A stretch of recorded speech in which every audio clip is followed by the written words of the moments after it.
An extraordinary consensus exists among historians, political scientists, diplomats, national security officials, and other experts that the survival of the American Republic is at stake in the US presidential election between Joe Biden and Donald Trump. Not only is the democratic experiment on the referendum, but America's role in the world and the organization of the global system is also on the ballot. This is the Naked Politics Podcast. Good evening, Naked Political Junkies. This is John RG, podcasting from Los Angeles. I am joined by Emil Samaniego, podcasting from Manila, and also by Francis Villa and Stephen Rowan, our writers from PolitiXXX. Tonight's episode of the Naked Politics Podcast is about the US presidential election. 18 days from now, we will know who will, we hopefully will know who will be the next American president. Will it be a continuation of Donald Trump or a new president under Joe Biden? Okay, so everyone. So siguro, when we start discussing this, why do we think that it's important for tayo lahat Pinoy, di ba? Why is an American election unlike any other election in the world stage? I mean, yung mga Pinoy, nakatutok tayo kung sino mananalo sa halalan na to. Emil, can you tell me why is an American election, especially a presidential election, important? Of course, because number one, the United States is our former colonial master.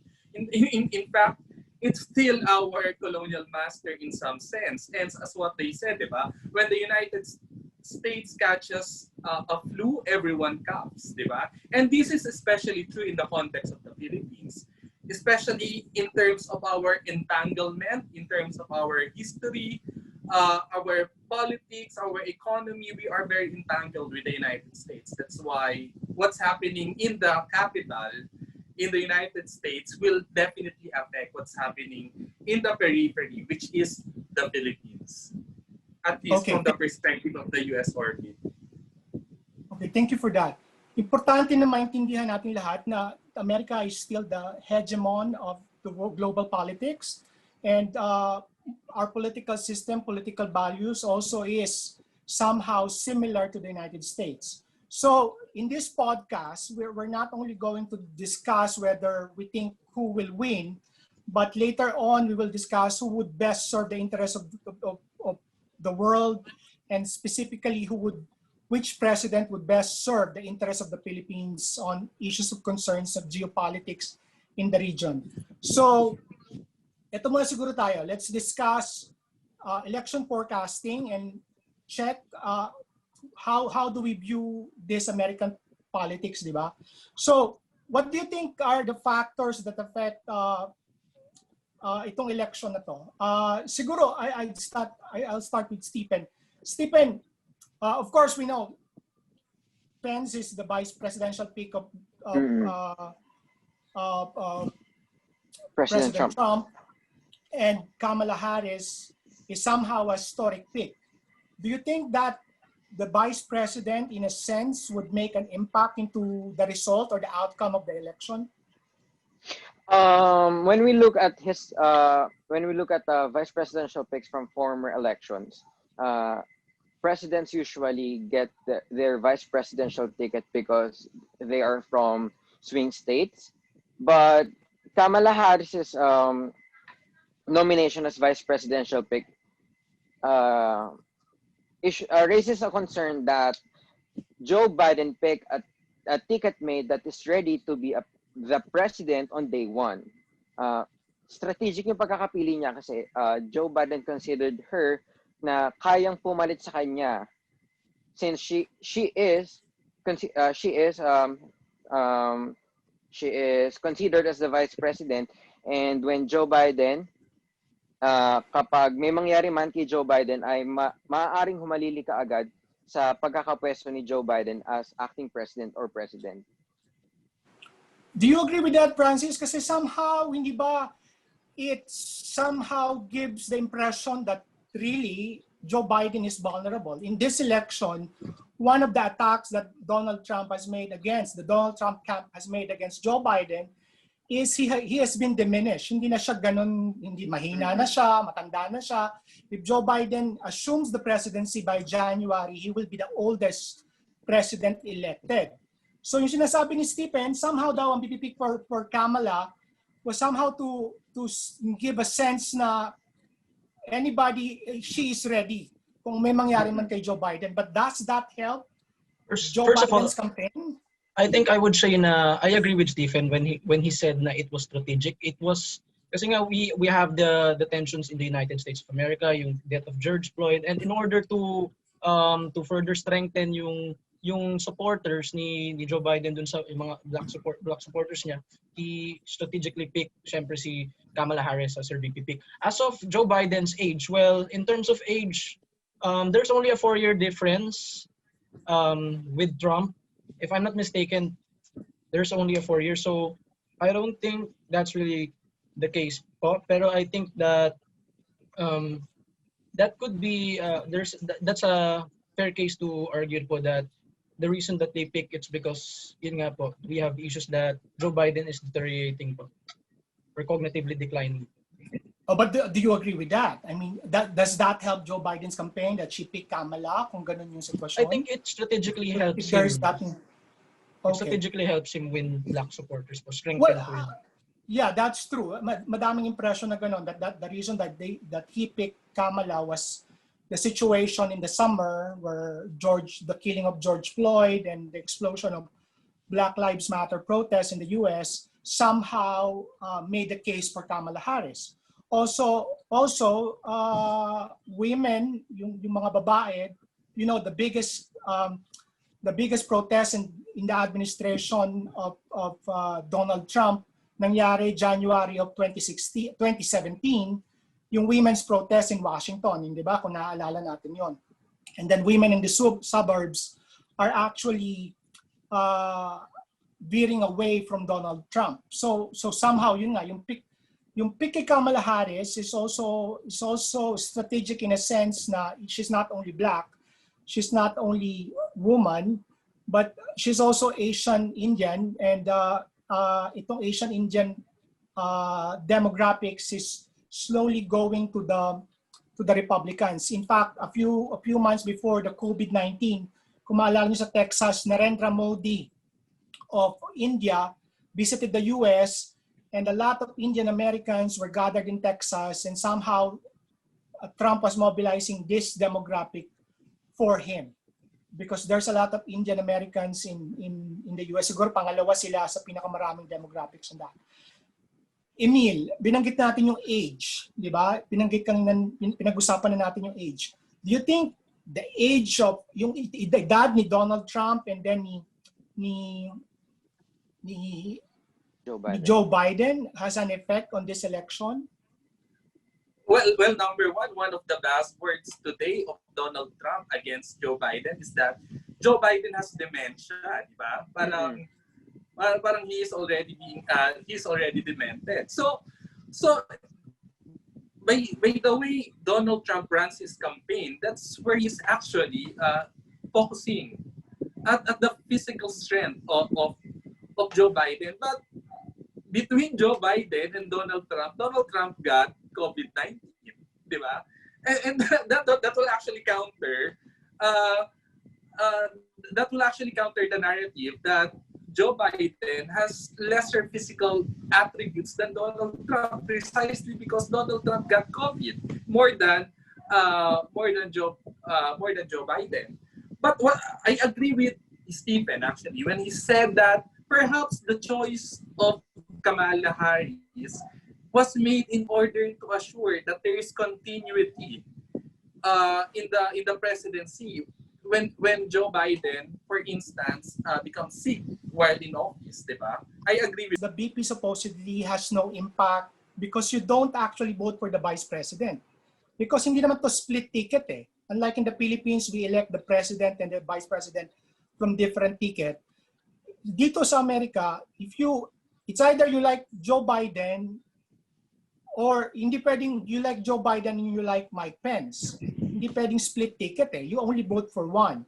So, syempre, ang first choice mo, sino yung nasa on top of the ticket? Yun yung sinasabi nila. But Yeah, it's somehow true. Yung kanina yung sinabi ni Stephen na uh, sometimes you choose somebody from a swing states. Well, when we look, that was in the past, di ba?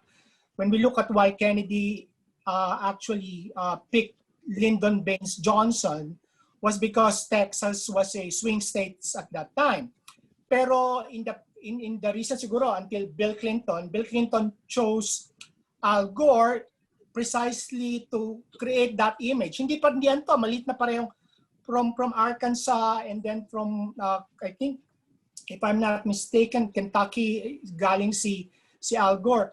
They're not swing states. Both they're not coming from swing states, but to create that image that this is parang youthful presidency na ganon. Both Barack Obama and George W. Bush chose Dick Cheney and Joe Biden to assure the public that they might be new in politics, they might be inexperienced, but they have a steady hand under Joe Biden and Dick Cheney in Washington, di ba? The reason why Mike Pence was selected, hindi naman swing state ang Indiana, it's solidly red. But a certain demographic, particularly the fundamentalists, or sorry, not fundamentalists, but the evangelicals, are important to Donald Trump. Especially at that time, he was accused of immorality, di ba? Parang the Republican base is the moral electorate of the country, and yet you have a candidate who is divorced, is accused of cheating people with his business, and so that's why they have to pick Mike Pence. But at the same time, there were rumors itong election na to that Mike Pence could be on the way out. Papalitan siya ni Nikki Haley because precisely the reason that Mike Pence, Donald Trump, is trailing behind Joe Biden sa boto ng babae.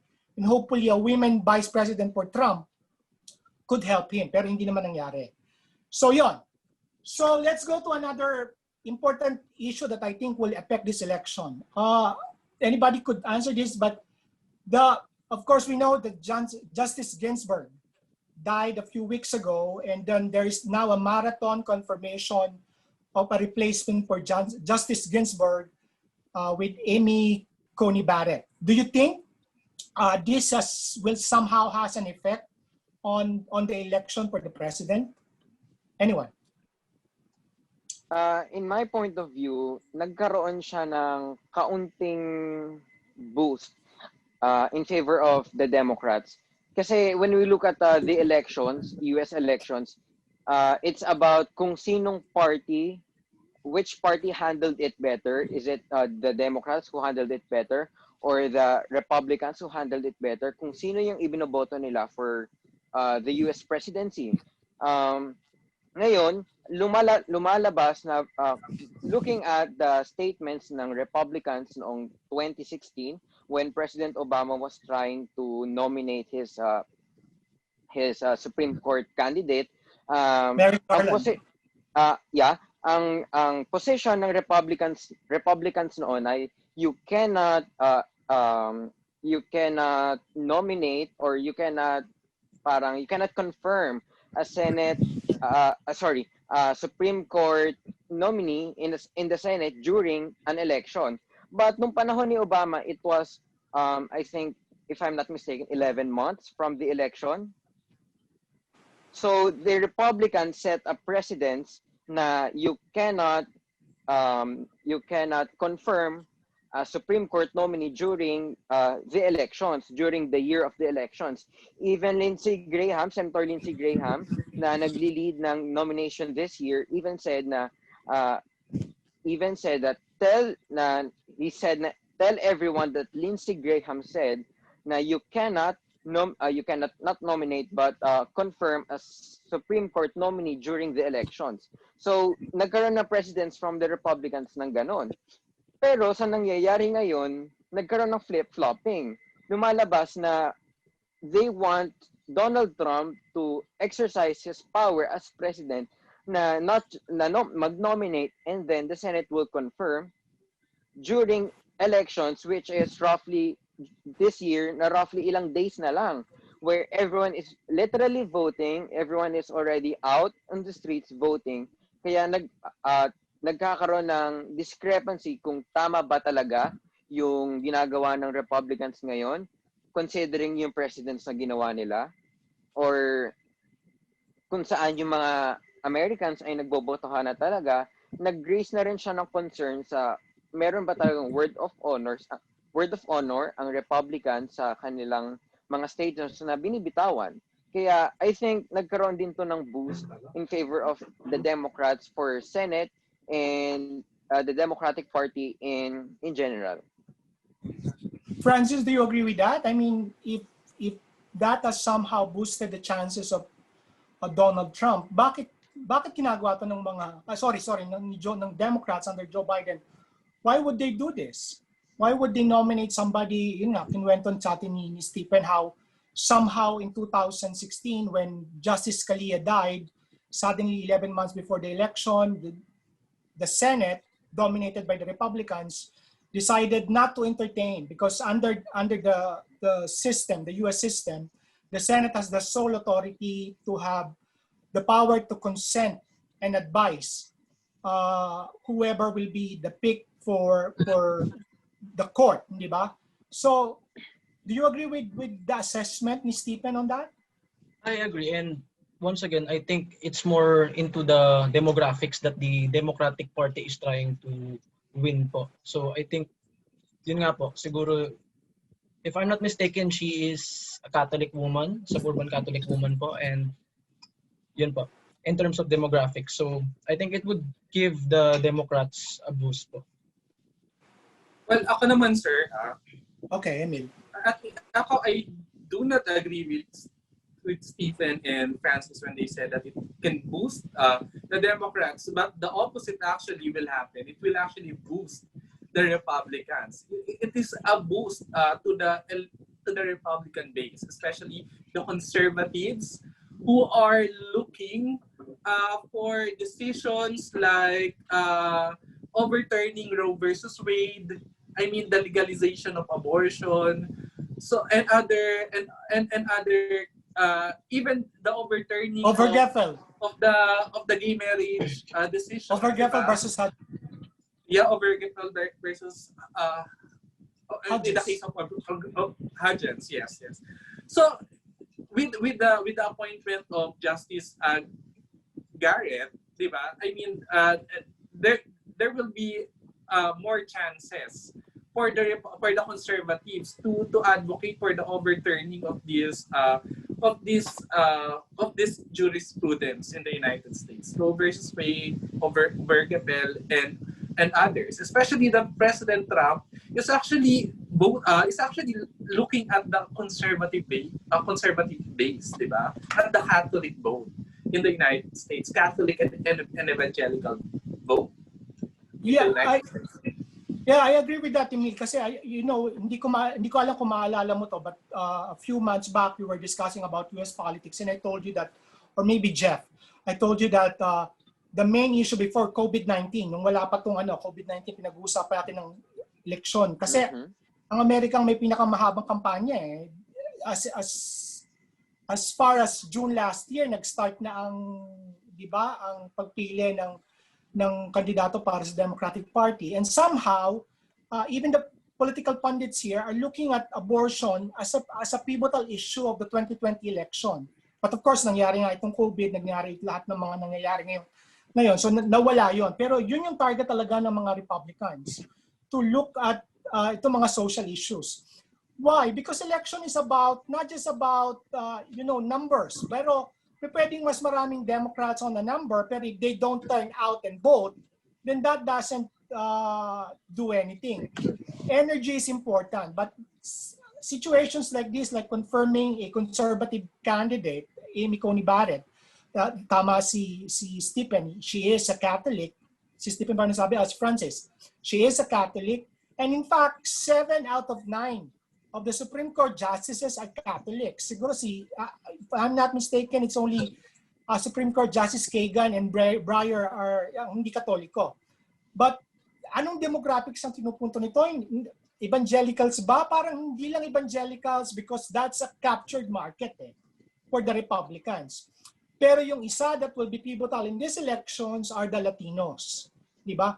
The reason why the Latinos, although they are predominantly Democrats, pero hindi overwhelmingly Democrats and hindi enthusiastically Democrats, and this was the issue against Hillary in 2016, was precisely because on the issue of abortion.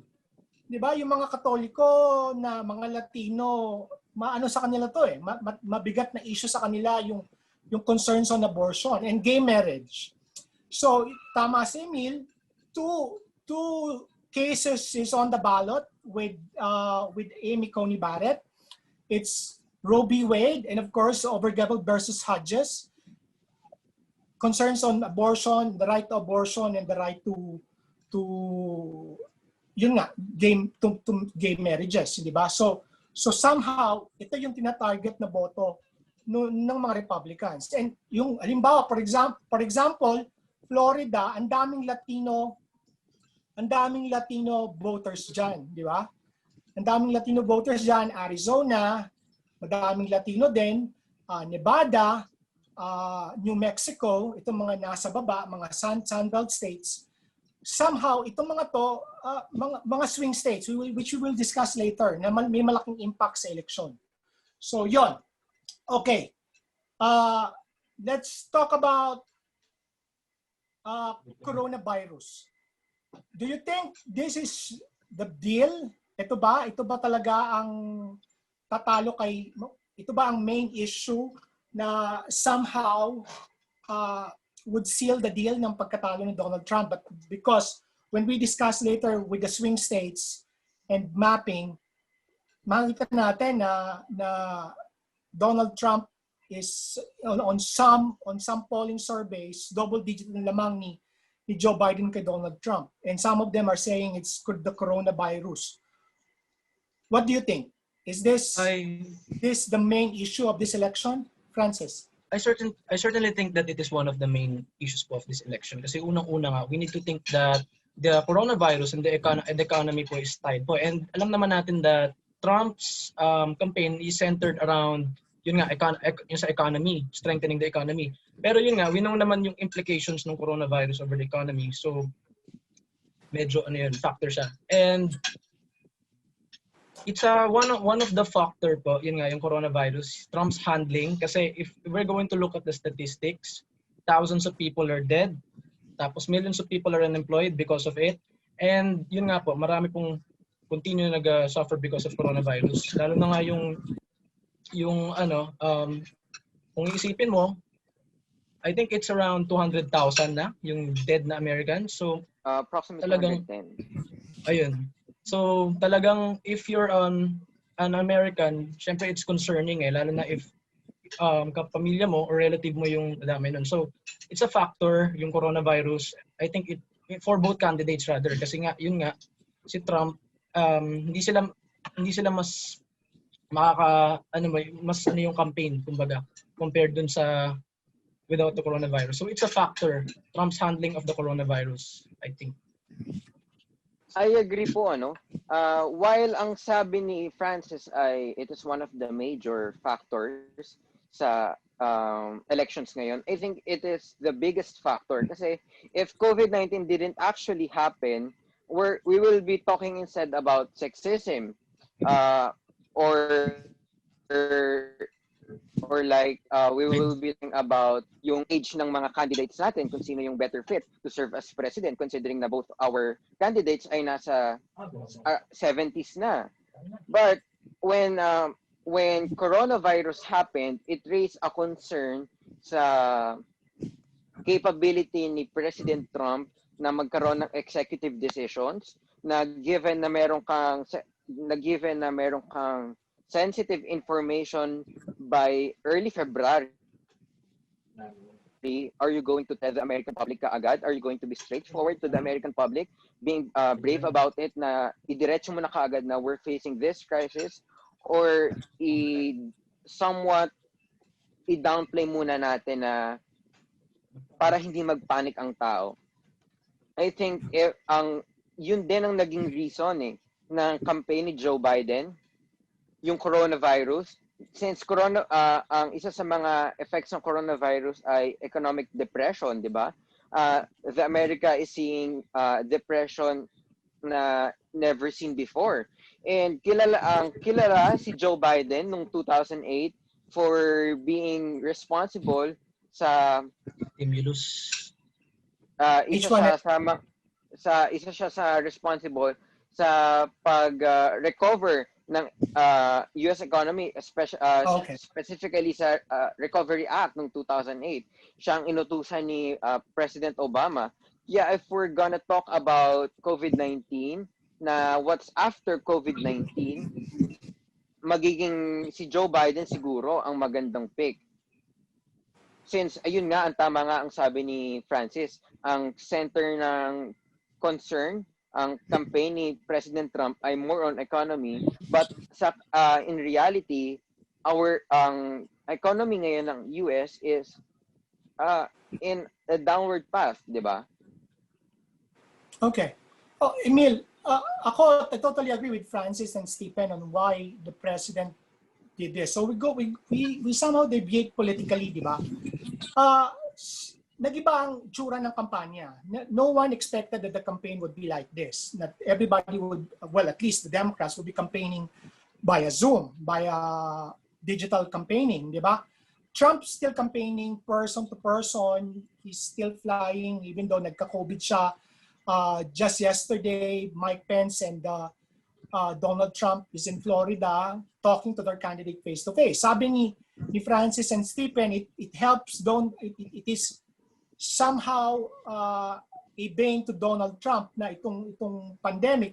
Pero hindi ba ganun din mangyayari kay Joe Biden? I mean, the strength of Joe Biden when he was campaigning sa primary ng Democrats is his capacity to empathize with the people. Yung pagharapan mong kausap, yung mga tao, nararamdaman ng mga tao yung empathy niya. If you look at the Democratic convention, yung di ba yung bata na may problema din, stuttering and all, na-meet lang ngayon sa Iowa. So, yun yung strength niya, but hindi niya yun maggawa ngayong kampanya. So don't you think that it's also a problem for Joe Biden that this campaign has somehow offended the way that the campaign has changed? Well, number one, I agree that this campaign will be increasingly more cyber or digital because of the limitation imposed by the pandemic. But remember that President Trump is also into theatrics. I mean, the strength of President Trump is also something to do with his persona, his performances. He is a very performative politician, di ba? He always has his spectacles, just like Joe Biden. So in that sense, I think that it will affect them both. Not necessarily Joe Biden, but it will also affect President Trump. It's just that they just need to focus on their messaging, especially on cyberspace, on the media, because they have no choice but to really fine-tune their message across these channels, these media, and in this media and internet. But I'm not sure in terms of the grassroots. Emil, kahit ito sa... Yes. I'll go back to that point, di ba? Kahit dito sa Pilipinas, di ba? Ang labanan sa politiko, mas marami kang nakamayan, mas malaki yung probability that you turn that person into an actual vote. Mm-hmm. Di ba? Even if, for example, if a candidate isn't necessarily, a voter isn't necessarily into you, pero pag nakamayan mo yan at kandidato ka, may probability that that vote goes to you. Pero ito nga, because of the pandemic, hindi mangyayari yun. Yes. So, but Trump has that podium. Presidente siya eh. The media is with him. Ginamit niya yung daily briefings for that. But Joe Biden doesn't have that.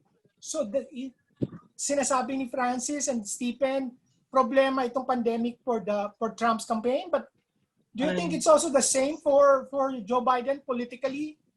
I think it's more problematic to Trump kasi if I'm not mistaken, the town hall debate Sinubukan nilang parang gawing online, virtually, if I'm not mistaken. Pero Trump's camp declined that, if I'm not mistaken. So I think it's more, I think dahil Trump knows na mas less yung magiging audience niya dun virtually compared dun sa like yung town hall, which is yesterday, yung town hall setup or yung mga rallies niya. So it's I think it's more disadvantageous kay Trump, even though alam natin na Biden is pretty good with retail politics in engaging in connecting people. So Well, I ako think naman, it's sir, for Trump.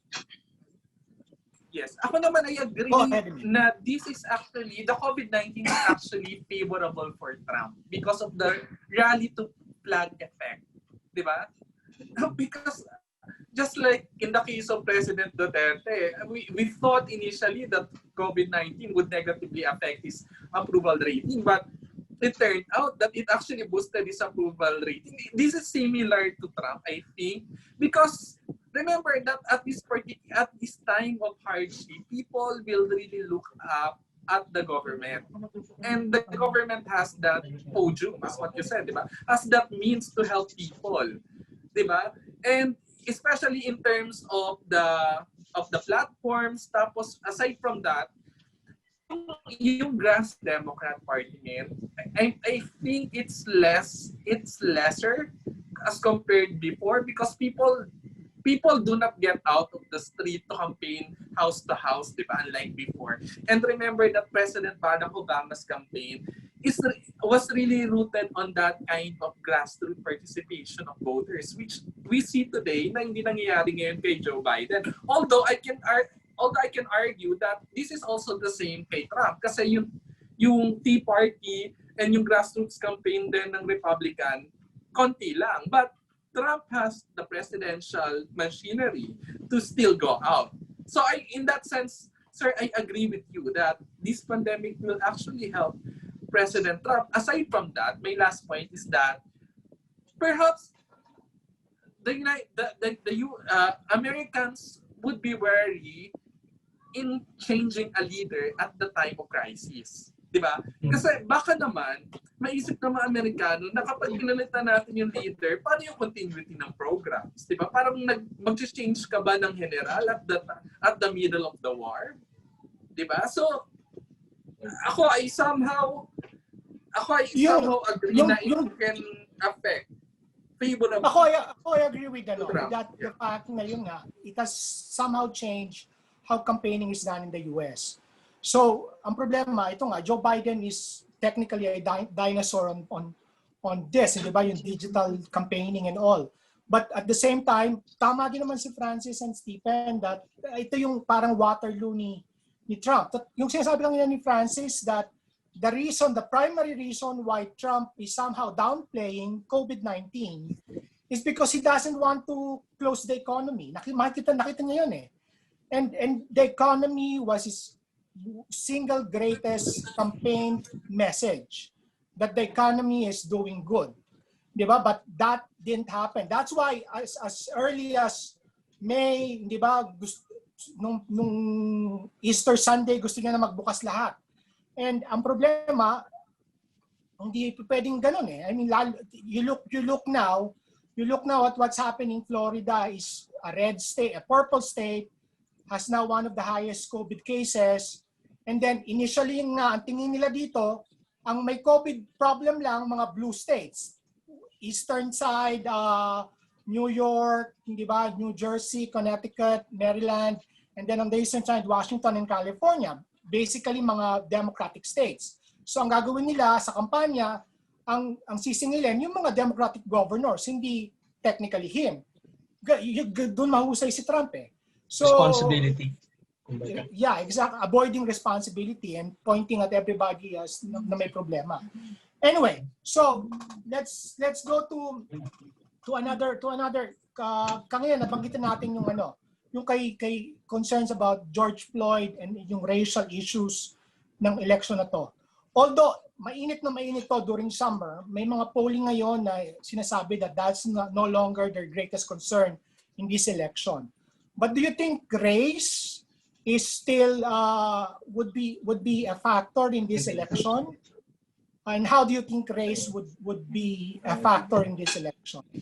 Stephen, you wanna butt in on this, or you wanna contribute on this? Tutuusin, racial equality, isa rin to sa mga naging concern ng Democratic Party, no? Isa rin to sa mga nag-boost ng numbers ni Joe Biden noon. Pero if we're going to take a look kung nasaan tayo ngayon, days before the election, ang number one... Okay, context natin, ha.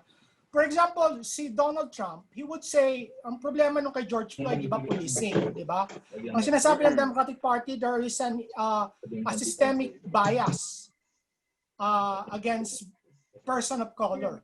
Di ba? Parang if you look up, for example, a certain community, mas marami halimbawa ang puti, pero mas marami pa rin na-incarcerate na mga itim. Di ba? So, yun ang sinasabi nila. So, somehow, si Donald Trump, sinasabi niya, there's no systemic bias. There's no systemic racism in the policing. So, ito ba somehow would help prop up yung Democrats into voting at the level ni issue ng race? Would it be advantageous to the Democrats? Would it pump prime the turnout of blacks for Joe Biden, or somehow it would also agitate yung mga white nationalist supremacists dito sa para kay Donald Trump? What do you think? I'm gonna look at it on both sides. Ano po? Kung titignan natin sa polls, majority, I think if I'm not mistaken, 80% of blacks, isa population ng mga black, ay in favor of Joe Biden. It's also a result na sa tingin nila kung sino yung president na who can best represent nga yung sentiments ng black population ng African Americans. Pero if we're going to take a look at Donald Trump's campaign, isa sa mga naging campaign niya ay law and order. Specifically sa mga Democratic cities kung saan sinasabi niya na it's totally gone under out of control na ng mga Democratic mayors and governors ang cities at states na kung saan nagkakaroon ng protest. I think isa siya sa mga nakatulong sa campaign ni Joe Biden, especially nung March. Nakita natin na marami na nung nag-erupt talaga yung George Floyd protest, na isa to sa mga kinondemn ni President Trump na bakit kayo nagpo-protest, 'di ba? Na yun yung mga naging, if we're going to take a look, ang law and order isa to sa mga concern ni President Trump, at ito isa to sa mga kinakampaign niya talaga, law and order, for na he is the best president talaga to give law and order talaga sa mga Democratic cities. Pero if we're going to take a look sa debate, especially nung debate niya, first debate niya with Joe Biden, maalala natin na Donald Trump refused to condemn white supremacists and even told them to stand by, di ba? To stand back and stand by. Isa to sa mga naging concern. Although dun sa second town hall debate ni Donald Trump, sinabi niya na condemn na niya supremacists. Pero nagkakaroon ng mixed messages if Donald Trump has really condemned white supremacists. Na makikita natin in recent developments, no, nagkaroon ng kidnapping plot versus Michigan and Virginian governors as a result nung tweet ni President, na mapapansin na it is the result ng tweet nga ni President Trump na liberate Michigan. Kaya nagkakaroon ng concern na who is the best president for law and order. Anyway, Francis, ayun, binanggit kanina ni Stephen na somehow itong issue on Black Lives Matter and killing of George Floyd, naging issue kay Donald Trump, hindi ba? He did not condemn white supremacists, itong mga policing na to, but somehow meron din siyang bawi doon because when the Democrats started campaigning for defund the police, of course they're not really saying na zero budget for the police, but you know, yung mga slogans somehow are deceiving eh. Like for example, abolish ICE. It doesn't necessarily mean na open borders, pero dun sa mga, you know, in the age of memes and in the age of social media, when pag yung mga botante minsan nila nakikita, bakit itong mga Democrats wants to abolish ICE? Do they want open borders? Why do they want to defund the police? Eh, maraming halimbawa, Florida, North Carolina, these are states na swing states and are also malaki yung botante ng mga police at botante ng mga military. So somehow may bawi dito si Donald Trump dito sa mga kampanya na to. Do you think that was effective, and do you agree with Stephen na it will boost the turnout of the blacks against Donald Trump? Because at the polls right now, we're not seeing that. We're not seeing the level of Barack Obama for Joe Biden, even with Kamala Harris on the ticket. Francis. First of all kasi, before we tackle po this, I think kasi, kailangan muna natin i-identify kung ano nga ba talaga yung mga protesters na to. Kasi halo-halo siya eh. According sa, I tried to read up material from the right wing, and ayun nga, halo-halo nga yung sa mga yung Black Lives Movements eh. Merong mga anarchists, may mga neo-Marxists, may mga radical elements, like yung sabi nga nila, Antifa daw. So yun, we need to put that into perspective. Tapos as of the defund the police naman kasi, what it really means kasi is that defund to to rehabilitate. I-transfer na lang yung money dun sa pagre-rehabilitate, like let's say for instance sa education para malesen, sa housing and sa healthcare for instance. So yun yung meaning nila ng defund the police. Yun talaga yung meaning nung left side. While may iba nga mga talagang extremists or radical elements, as Republicans call it, na gusto talaga nilang total na i-abolish yung mga anarchists.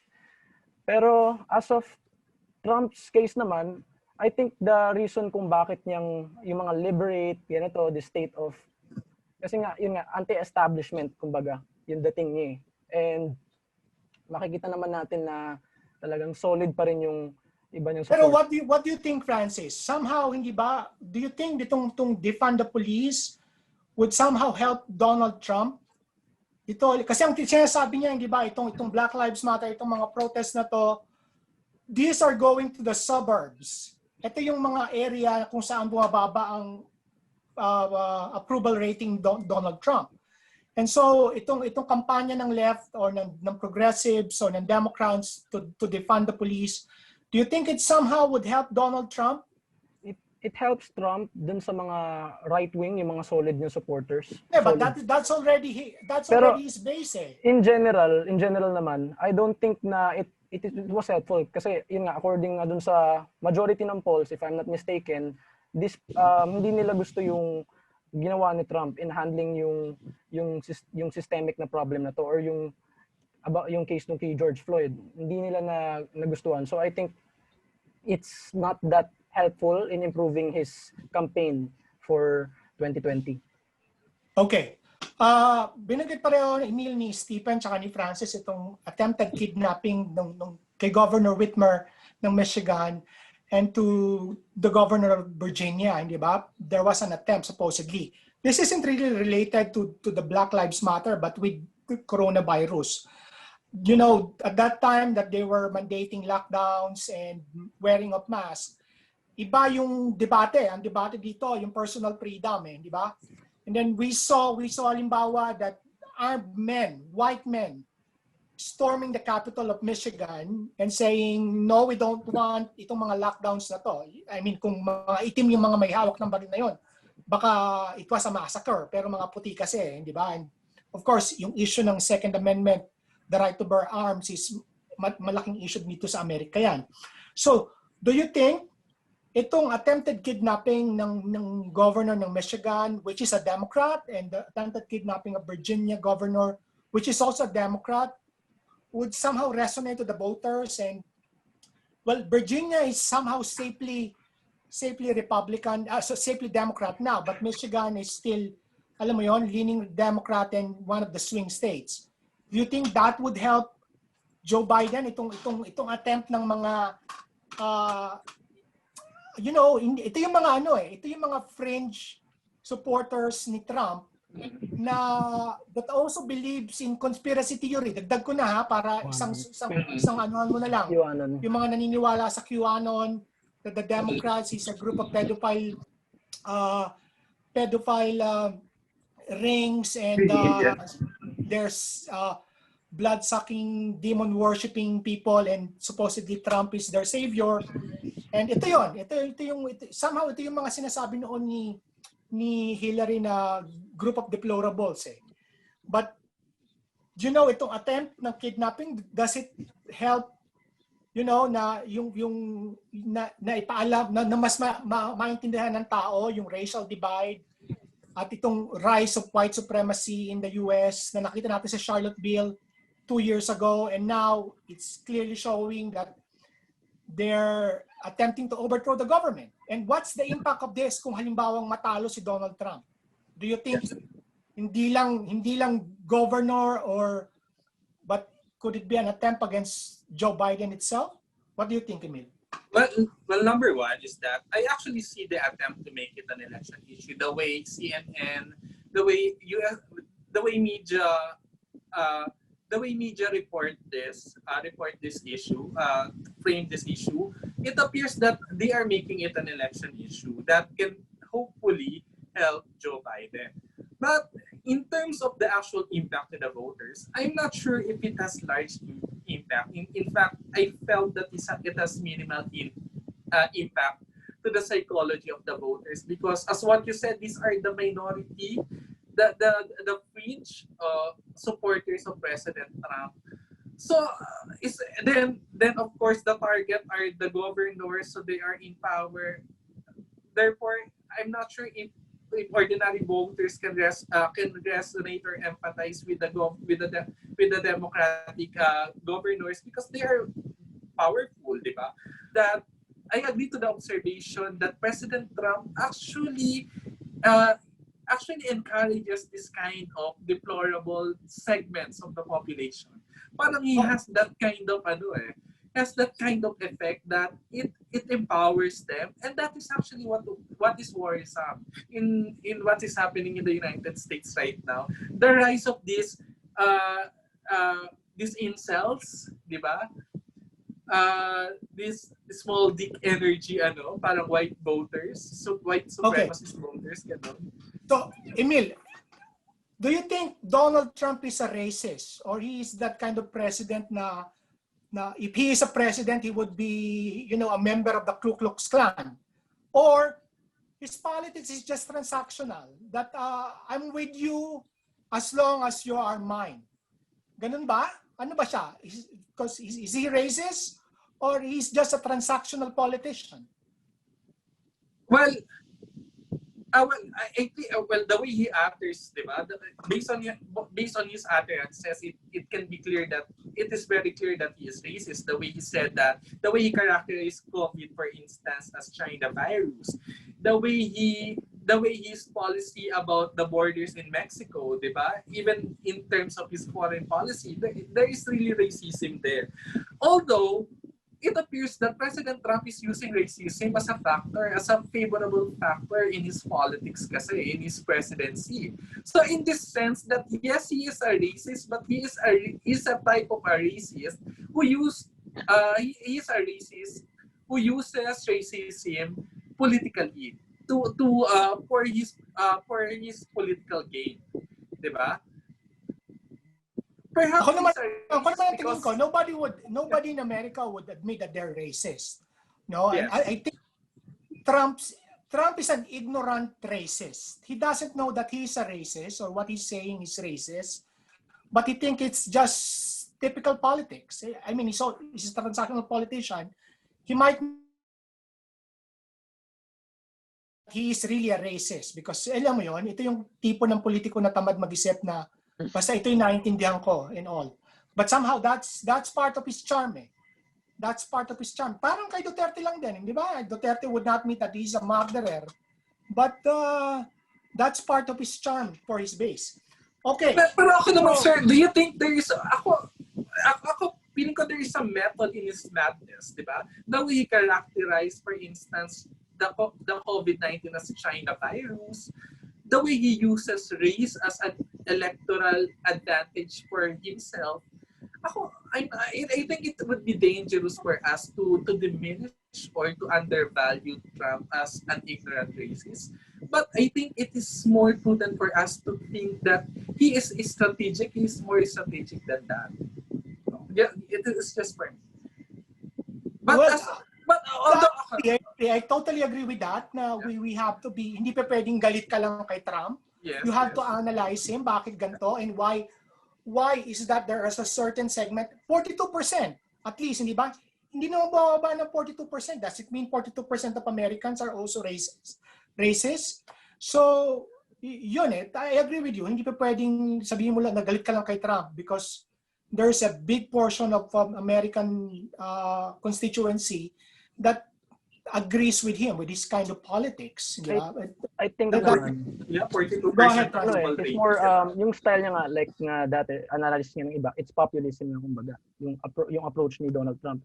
As of sa voters naman yung mga Republicans, they agree more dun sa ideas niya but not exactly dun sa character. So it's more into the ideas, as Ben Shapiro puts it, ideas. Yeah, totoo yun. Kaya mali si Hillary Clinton when he said that the supporters ni Donald Trump was a bag of deplorables. Because I know several Republicans who are, alam mo yun, disente, but they go with Donald Trump not because he's Donald Trump, with the personality of Donald Trump, but because of the Republican Party's policy. Yun nga, Supreme Court picks energizes them because of the concerns on abortion, Roe v. Wade, Obergefell, discuss natin kanina, economic policy, hindi nila gusto yung somehow social welfare, dole-outs. So, yun So, I agree with Francis that maybe a large portion or a majority of the Republicans are with Donald Trump, not necessarily because they share the same values as Donald Trump, but, they don't like what, alam mo yun, maraming marami nagsasabi na Donald Trump would have been a better president kung walang Twitter. Yun yung tingin nila. Because they differentiate what he says for yung sa mga actions niya. Pero yung actions niya, hindi naman talaga siya yun But the Republican machinery in itself, the program of the government. Okay, last. Yung mga factors that affects the election. Stephen, Russia, of course we know that Russia had a strong role in the defeat of Hillary Clinton, di ba? Basically, her email. Yun, kaya ako nahihirapan din na magsabihin kung is it Joe Biden is going to win is because 11 days before the election in 2016, nilabas ni Comey yung letter ng FBI saying that they're reinvestigating Hillary's email. And of course, we know that was a Russian ploy. So do you think that would have the same impact in this election, yung foreign interference, whether it's Russia, whether it's China, or whether it's maybe Iran? What do you think? Agree po ako dun sa sinabi nyo, no? Na days before the election, yung merong saka lang nilabas yung emails about Hillary Clinton, ano? Kaya it's hard to predict what are under the sleeves of Donald Trump talaga at this point. Pero if we're going to take a look, meron din mga issues surrounding Biden, ano, for foreign interventions. Kahit sinasabi niya na Donald Trump is Putin's puppy, makikita natin na meron pa ring issues like Hunter Biden, di ba? Yung anak niya, na how his son is really involved in foreign interventions talaga, di ba? Na until ngayon na Joe Biden still continues to questions about his son, di ba? Na maalala natin nung first presidential debate, di ba? Na when he was asked by Donald Trump about his son, ang nirebat naman ni Joe Biden was his son na his late son Beau Biden, 'di ba? Na I think it's hard to predict at this point na, pero I think it's hard to predict if foreign intervention per se, na kung gaano siya makakaapekto talaga sa campaign ni Joe Biden, na hindi pa rin natin alam what's under the sleeves of President Trump eh. Pero I think merong big factor pa rin yung issue about Hunter Biden talaga, na how will it affect Joe Biden's campaign, especially in the last final stretch ng campaign in the last few days na lang. Okay. Alam mo, yung nabanggit mo yun sa debate, no? When Joe Biden was talking about his son Beau, and then Trump interrupted na sinong sinasabi mo, was it Hunter Biden, was an addict and all. I think that was one of that is the best moment ni Yes. Joe Biden Highlight. when he said na, yes, my son is a drug addict and he tried to overcome it and all. Hindi dahil pinagtanggol niya anak niya, but it resonates to a lot of women yung mga nanay. 'Di ba? Ito yung tatay na hindi tinatanggi yung kahinaan ng anak niya. Of course, parang lumalabas, Hunter was the black sheep of the family, and he used the Biden name to get appointments in Burisma, and then contracts from China. Yun yung issue ngayon ni Rudy Giuliani with Hunter Biden with the New York Post article, hindi ba? But somehow, I think, I'm not sure if it will be effective kasi ako, tell me if I'm wrong, pero ang feeling ko, the American public are more discerning now because of the issues of 2016. Mm-hmm. Di ba na palaging sinasabi, it's always on the media that the Russian interference, and I don't think China would try to do it kasi they don't want Donald Trump. That's a given. With nung nangyari sa trade war between China, maybe a Biden presidency would be a better presidency. So kung makikialam ang China, that would be, lumabas yan sa public, that would be a backlash against Biden, their preferred candidate. So much better for China na manood na lang on the sidelines. I think that's how China should play all of this. But I don't know, what's your take? I'm not Francis, sure. As of China kasi, I think Biden won't be, as Professor Darian puts it, hindi siya magiging chummy sa mga ganitong leaders eh. Kumbaga si Biden kasi, meron nga siyang, meron siyang years of experience, and alam naman natin na naging controversial siya dun sa for instance, yung crime bill niya, and I don't think he's gonna be soft with the mga strongman leaders ito, like yung agree ako dun sa analysis po ni Professor Darian with regards dun sa on how he will deal with this foreign po. So I think I'm not sure po for now. Okay. So well, ako naman in terms of foreign intervention, sir. Go ahead. I'm not sure if foreign intervention will figure prominently in this election because I mean Joe Biden was not a Secretary of State unlike Hillary. It's just that during Hillary's time, she was a perfect candidate. Parang she was a perfect object for a foreign intervention because she was involved into so many foreign expeditions as a former Secretary of State. But with Joe Biden right now, I'm not sure if there are enough materials from Russia or from China or from any other countries that will implicate Joe Biden. I don't think na this is just because the Russians are targeting Hillary Clinton. That's why they chose Donald Trump, or Donald Trump is a puppet or whatever. Diba maraming conspiracy theory why they prefer Trump. They were saying merong videotape si Trump na when he was in Russia, na iniihian si Trump ng mga babaeng Russian prostitutes. Na hindi naman talaga lumabas pa, and we don't know if the Russians really have that kind of tape. Di ba? Yung sinasabi nila na what Trump has. Sinasabi nila may utang si Trump sa mga oligarch ng Russia, and so they prefer Trump. So, but I think this is the case. it was a bipolar world before 1990s, di ba? Before the fall of the Soviet Union. And then ang sinasabi ng Amerika, the Soviet Union is no longer a global power. It's only a regional power.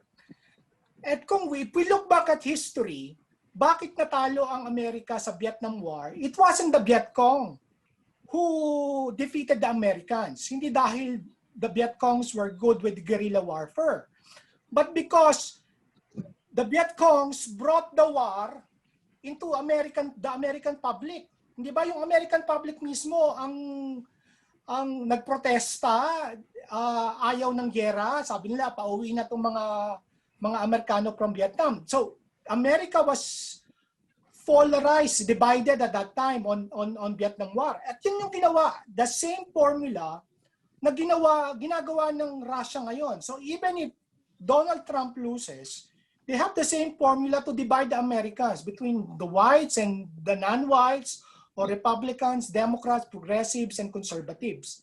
Kasi a divided America would be easier to handle, regardless of whoever the president is. Regardless if it's Biden, whether it's Donald Trump, yun ang tingin ko, this is the playbook of Russia. It's not really who is their preferred candidate or who could they better handle. But they're slowly trying to divide the Americans because ito yun eh. Ito yung mas makapagbigay sa kanila ng leverage. When the politicians are busy, they could not go internationally. Di ba? Okay. So ito yon, we might not be able to discuss all of the factors that will affect the elections, but okay, let's discuss the swing states. Of course, we know that the elections in America is not direct democracy. Hindi. Although one person, one vote, in the past 30 years, yung popular vote did not determine who is the winner in the election, di ba? There are five elections in American history na the popular vote winner did not become president. And then the last two is, of course, we know in 2000, Al Gore, and then in 2016, Hillary Clinton. Hillary Clinton won by almost 3 million votes. Yet she lost the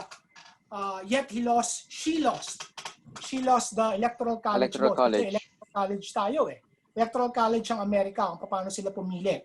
So, there are certain states that have more, somehow, alam mo yun, more leverage when it comes to determining who will be the winner. And in 2016, technically there are 3, diba? Supposedly, na 3 states that determined who won in 2016. Pennsylvania, Michigan, and then Wisconsin. Okay. In all the 3 states, kung naipanalo yon, itong Pennsylvania, Michigan, Wisconsin, lahat ito naipanalo ni Barack Obama in 2014, along with Ohio, with Iowa, with New Hampshire, and then Florida in 2014. Pero 2012. 2012. Pero nawala lahat yon. Pero if Hillary maintained Pennsylvania, Michigan, and Wisconsin, at least meron siyang 278 electoral college vote. And the magic number is 270 votes, di ba? Because we have 538 electoral college votes, you need only 270 to determine who is the winner in the electoral college. At dahil nawala ito, supposedly it is a democratic blue wall. Pennsylvania, Michigan, and Wisconsin, itong Rust Belt. Pero yun nga, for example, in Pennsylvania, Hillary lost by about 49%. That's less than 1% of the vote. In Michigan, that's about 11,000 votes ang panalo ni... On one county. Yeah, 11,000 votes ang panalo ni Donald Trump. And then in Wisconsin, about 22,000 votes. So imagine, if that flip at na-retain yun ni Hillary, she could have been president. But of course, that's all water under the bridge. The question is, can Donald Trump repeat what happened in 2016? Anyone? I think, Stephen? Oh, okay. Francis. I think first of all, ayun nga, we need to consider na yung Wisconsin, Pennsylvania, and yung Michigan is itong mga to kasi mga, yun nga, yung Rust Belt, kumbaga, mga disenfranchised people, mga coal miner workers. And usually, yung mga manufacturing jobs yung nawala nung time nila. And ngayon, I think nung merong isang data from the Department of Labor in America na continuous na nag-drop yung manufacturing jobs. So to answer the question, I think Trump is losing favor dito sa mga states ito in terms dun sa yung manufacturing, since nga mas nagde-decline yung numbers ng mga manufacturing jobs na meron dito sa mga states na to. Yeah, I mean, hindi ba one of the campaign ni Donald Trump in 2016 was he was against TPP, yung Trans-Pacific Partnership Agreement, hindi ba? Because itong Rust Belt, Pennsylvania, Michigan, Detroit is a car manufacturing city. And then Wisconsin, ito yung mga tinamaan lahat ng free trade eh. So ang nawala actually kay Hillary Clinton, yung mga white collar Democrats na were somehow na entice ni Donald Trump na I'm against free trade, I will bring back manufacturing in America. So ito yung tatlong to. But ang question, Francis or Stephen or Emil, ito ba uling tatlong state na to ang magde-determine who would be the winner in 2020? Absolutely. Stephen? Absolutely. Yeah.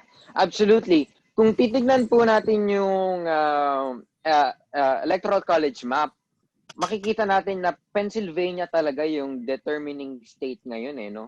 Considering yung number of electoral votes na ino-offer niya talaga, ito yung pwedeng magbigay talaga kay Biden ng past 270 threshold vote, ano?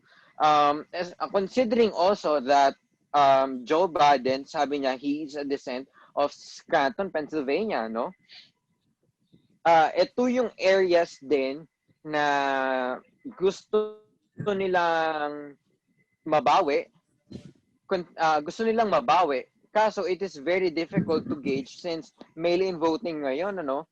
Na merong isa yung ayun nga na mention kanina ni Sir John RG na ang lamang lang sa Michigan is roughly 11,000 votes, and kung ma-recall natin na in several counties lang yon na yung lamang na yon.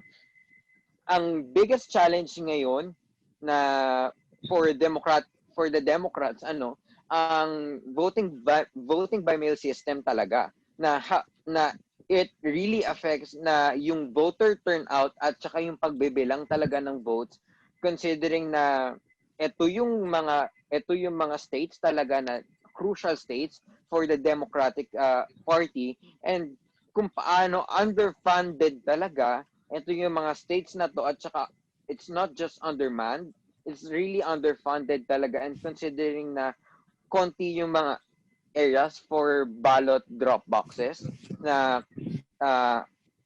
basically yung voter turnout talaga na makakaapekto talaga sa results in these areas talaga, and how it would affect the eventual result ng presidential elections. Emil, what do you think? Well, ako naman, when we look at the electoral map, do you think it's still the same electoral map as 2016? Or it somehow has expanded na, there are more leeways for Joe Biden to win. And then, for example, di ba, Arizona, na ipanalo to ni Trump in 2016. But now it's turning blue. Di ba? So, kailangan talagang makuha lahat yung tatlo, yung Wisconsin, Michigan, and Pennsylvania. But in all of these three states, lahat yan ay, halimbawa in Pennsylvania, on the average, yung Real Clear Politics and then yung kay Nate Silver, sinasabi nila, on the average, it's 9% for Joe Biden. In Wisconsin, it's in Michigan, it's the same. It's less in Wisconsin, but there's COVID-19 in Wisconsin right now. So parang hindi na ito yung mapa ni Donald Trump. What do you think? Well, ako naman, in terms dun sa question, it would still be the same electoral college map. I'm not really sure kung ano na nangyayari doon sa dynamics, kasi local dynamics na to ng United States politics. But what I can say right now is that Donald Trump can still win. these swing states precisely because he has the machinery, he has the leverage as the incumbent president to entice these places to still continue with them, di ba? Since they are badly hit by COVID-19, therefore Donald Trump can infuse more bailout money, more subsidies to these swing states that can be used to favor President Trump when it comes to election. And I'm also looking at here to the fact that I mean there are only 9 presidents who did not win the election in the United States. I mean, the last president who did not win the election was President Hoover in 1929, di ba? And that was Oh no, 1929. George H.W. Bush. George H.W. George H.W. Bush is a single-term president. Versus Bill Clinton, if I'm not mistaken. Because that was because there was a war during that time, di ba?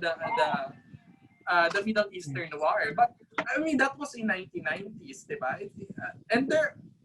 And from 1990s and up to today, I think the presumption would always be in favor of the incumbent more than the new president, especially when it comes to election. Because number one, the incumbent has the machinery, di ba?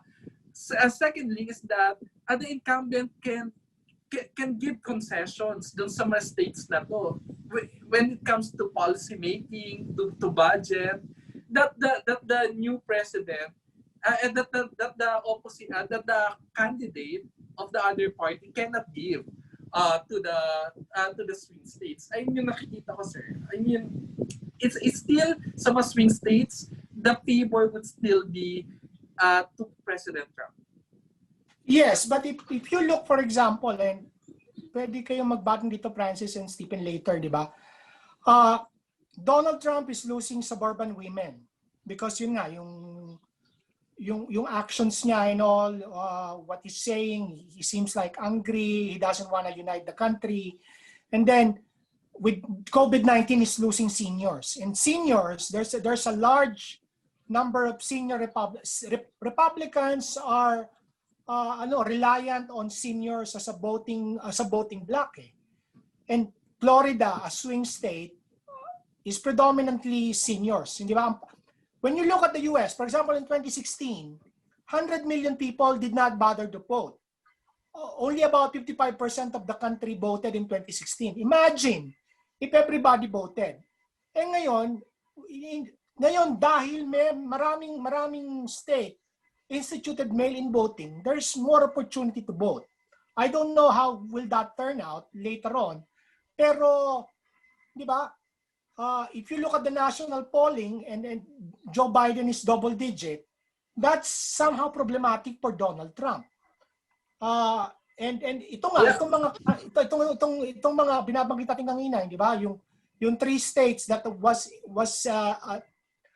important in the result in 2016 election, Michigan, Wisconsin, and Pennsylvania.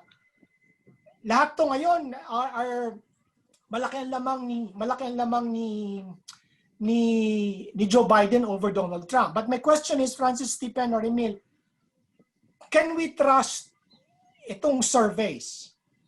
Can we trust these surveys that we see now? Considering that in 2016, 2 weeks before the election, halos ganito rin yung result. Mas mababa lang, but they're also predicting that Hillary Clinton would win. What do you think? I think it's half-half kasi nung time ni Hillary Clinton, marami ring factors why she didn't win, syempre. First, we need to consider na yung message niya, why is she even running for president? Parang kumbaga, naging naging reactive siya dun sa mga emails and those kinds of stuff, lalo na yung sa messaging niya. Tapos as of the states naman, I think we have to, may mga ibang factors, like let's say for instance yung social unrest, kung may social unrest ba, and yung performance ng economic, so factor yun.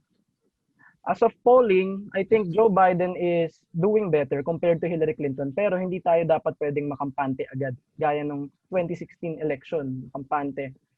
So, I think it all depends nga dun sa turnout. Kung talaga mag-vote sila or Gitna. Kasi to Precisely. add lang, if I'm not mistaken, may nabasa akong article like yung mga youth daw twice as likely sila tawag dito yung maano yung voting ballot nila. Mga younger generation compared sa older. Pag BBM. What do you mean? They don't vote or ma-disenfranchise yung vote nila? Mas most likely may parang invalid. Yeah, with mail-in voting. Yeah, kasi may mga requirement yun that you have to sign and then they verify the signature and all of that stuff. So Emil, can we trust Ako naman, the sir, polling now compared to 2016? Definitely the poll can still change. I mean, these 2 weeks before the election, Okay, if the poll could still change, anong black swan moment yung pwedeng magbago ng itong mga sitwasyon na to? Yeah, that's what I'm saying, di ba? Itong 2 weeks na to, it will become a ground war eh. Meaning to say, these candidates will go to the ground and transact with the political leaders on the ground. Di ba? So it matters of what can you give in the table, di ba? What can you give to these political leaders, di ba, in exchange of their vote, di ba? At nakikita ko rito is that since President Trump is the incumbent, he has all the goods that he can give to these political leaders. That's why etong 2 weeks na to, President Trump can still get these swing states despite the survey saying na mas lumalamang si Joe Biden. And in fact, for these political leaders sa mga swing states na to, mas favorable sa kanila yon. Kasi 'di ba, mas magpo-focus si Donald Trump sa kanila. 'Di ba? Mas magiging maganda yung concessions na pwedeng ibigay sa kanila ni Donald Trump given na as of now, na today, is that hindi sila mababa si Donald Trump sa kanila. So, politically speaking, napaka-fluid pa ng nangyayari sa United States. Hindi ko alam where you're coming from. And I think this is the problem of Hillary Clinton eh. Maybe you're looking at the lens ng politika natin sa Pilipinas where somehow transactional politics when a national leader has a leverage over a local leader when in terms of project. Somehow it's true pero hindi uso dito yung yung mga ward leader corralling ng yung identity mo sa Democrat at Republican, that's it. Pero for instance, di ba, sa mga programs like BEAT, di ba? No, he did that. The way they go to the ground and talk with the political leaders, ng mga national leaders na to, I mean, the politics is still transactional, di ba? At ito yung problem ni Hillary Clinton eh. Hindi niya na-maintain yung flow niya doon sa yung support niya doon sa mga swing states na to last election. Precisely because in the last minute, there were certain decisions that were made on the ground na nakapagpa-overturn ng expected result ng mga votes na to sa mga swing states na to. And Donald Trump is really adept. Is really good in this kind of politics, in this kind of transactional politics. No, he's doing that. For example, kung maalala mo, there was a delay in the checks, di ba? Yung stimulus checks because Mnuchin, the Treasury Secretary, wanted to put Donald Trump's name doon sa mga stimulus checks. So he's doing that. In fact, ngayon, he's sending out cards for seniors para $200 parang discount for medicine. He's also sending out boxes of parang relief goods with his name on it. May mga letters si Trump doon. He's doing that. Pero he's doing it like months ago, pero it doesn't have an impact on the poll if you look at it. Yeah, but I mean, the difference of Joe Biden to Trump right now is just 10%. Diba? Malaki yun, Emil. 10% lang yun naman. Malaki yun, Yeah, but Hillary's given that he is Trump. I mean, given that he is Trump, Hillary's national polling is only 4% at this time in 2016. And Yes, but Hillary has the machinery of the government at this, di ba? Anyway, Francis wanted to say something. I think with regards naman sa incumbent president, I agree na yung machinery, syempre factor nga na incumbent ka, pero we need to look at yung mga presidents na naging one term lang. Ano nga bang factor? One thing I've noticed na common factor na meron si Howard Taft, for instance, is Jimmy Carter and si Bush, is yun nga, may crisis silang in-handle. Kumbaga, yung economy. Kasi alam mo yung economy, yung performance mo economically, talagang parang I can say na may correlation with the approval rating. So unless masosolve ni Trump yung ma-improve niya yung economy, I think it would help him. If it will improve. In 2 weeks? In 2 weeks? If it is possible, theoretically speaking, which is not. Okay. So I think the economy is a factor in considering not just syempre incumbent ka, may machinery ka, yung state kung nasaan ka kung may social unrest nga ba or kung may yun nga yung economy, how's the economy doing? Okay. Stephen, your point, aside from itong Rust Belt states natin, ako kasi ang feeling ko itong Rust Belt states, it's going to Joe Biden. Hindi dahil Joe Biden is from Pennsylvania, but because Trump did not actually deliver his promise in 2016. So yun eh. So yung mga white-collar Democrats are going back. But of course, yun nga, maliit lang din yung boto. And then Hillary Clinton is a different candidate compared to Joe Biden. So aside from these states, do you think there are other states like na posible that would be in play in this election?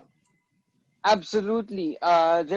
Marami siyang nilista si Joe Biden as swing states ngayong taon, ano.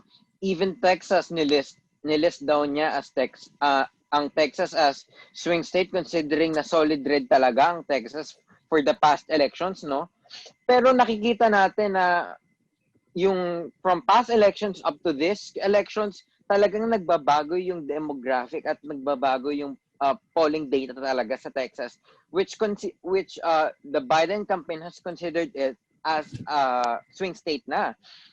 Even North Carolina, 'di ba, yung yung gerrymandering na nangyari sa North Carolina, yung redistricting, talagang it contributed for the Biden campaign to consider it as one of the swing states na this year.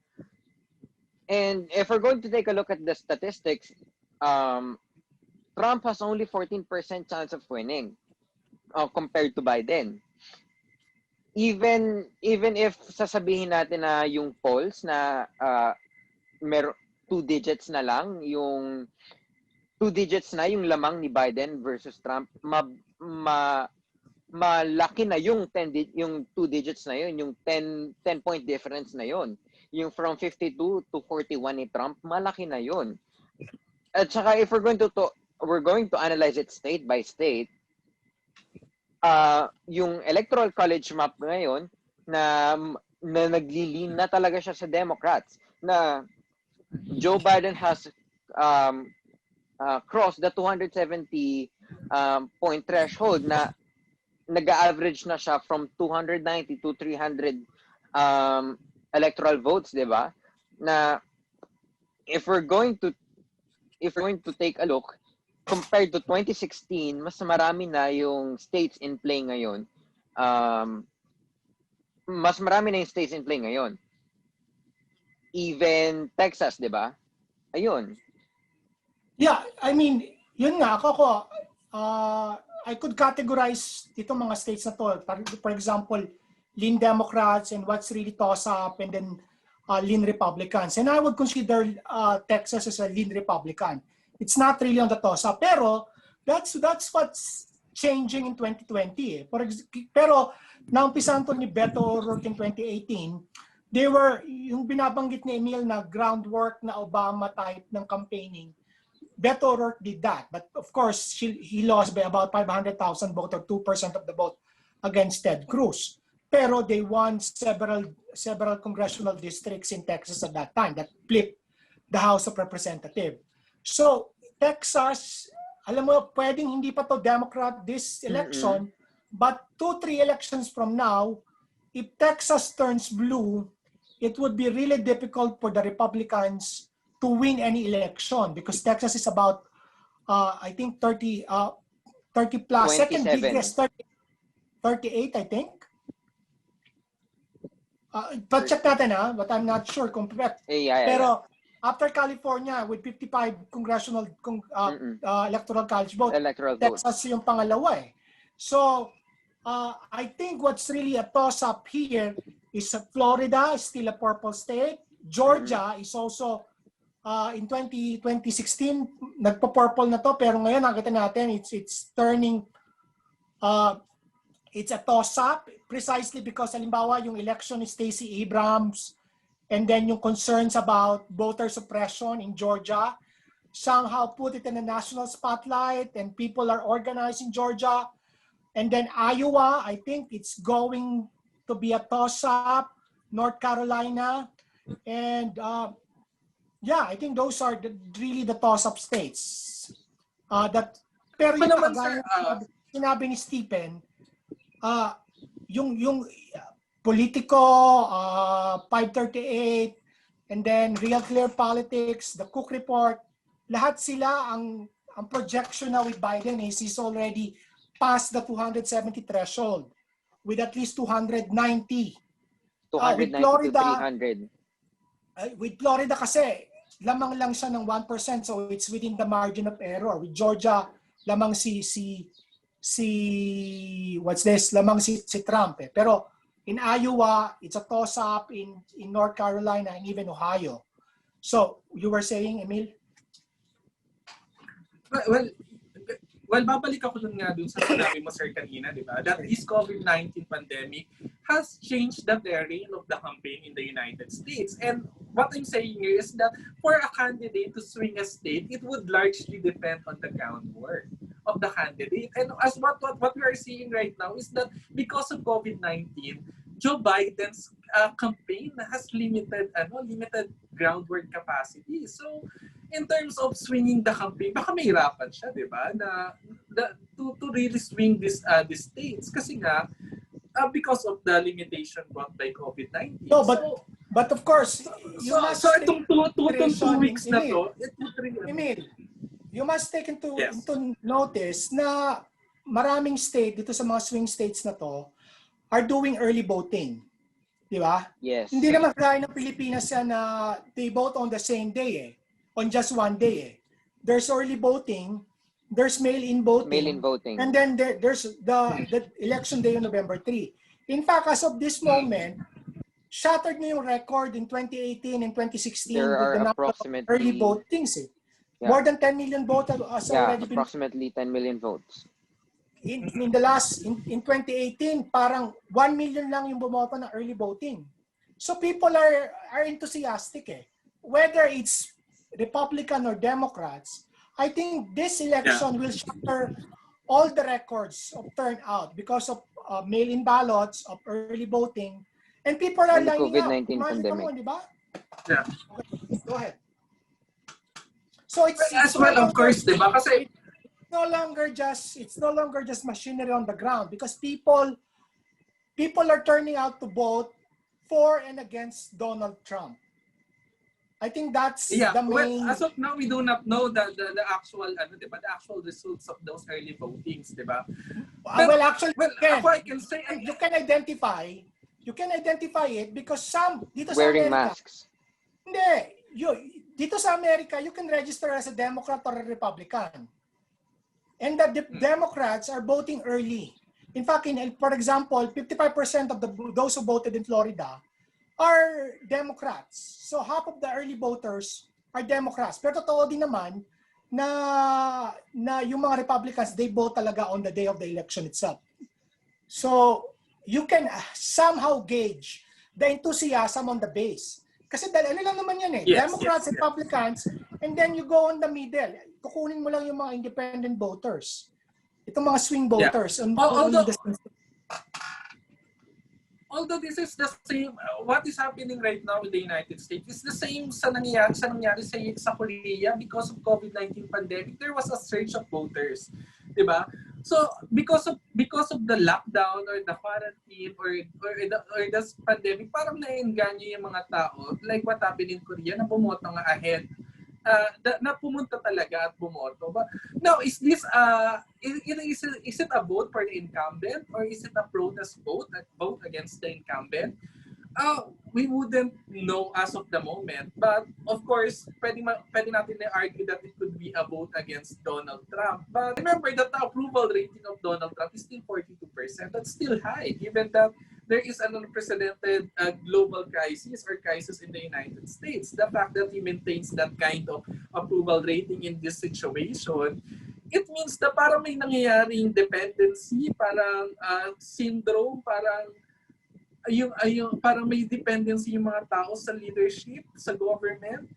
I'm not sure if this another translated gauge, the election. Yeah. Another gauge of these anti-Trump voters who are more enthusiastic, Emil, is, for example, fundraising, di ba?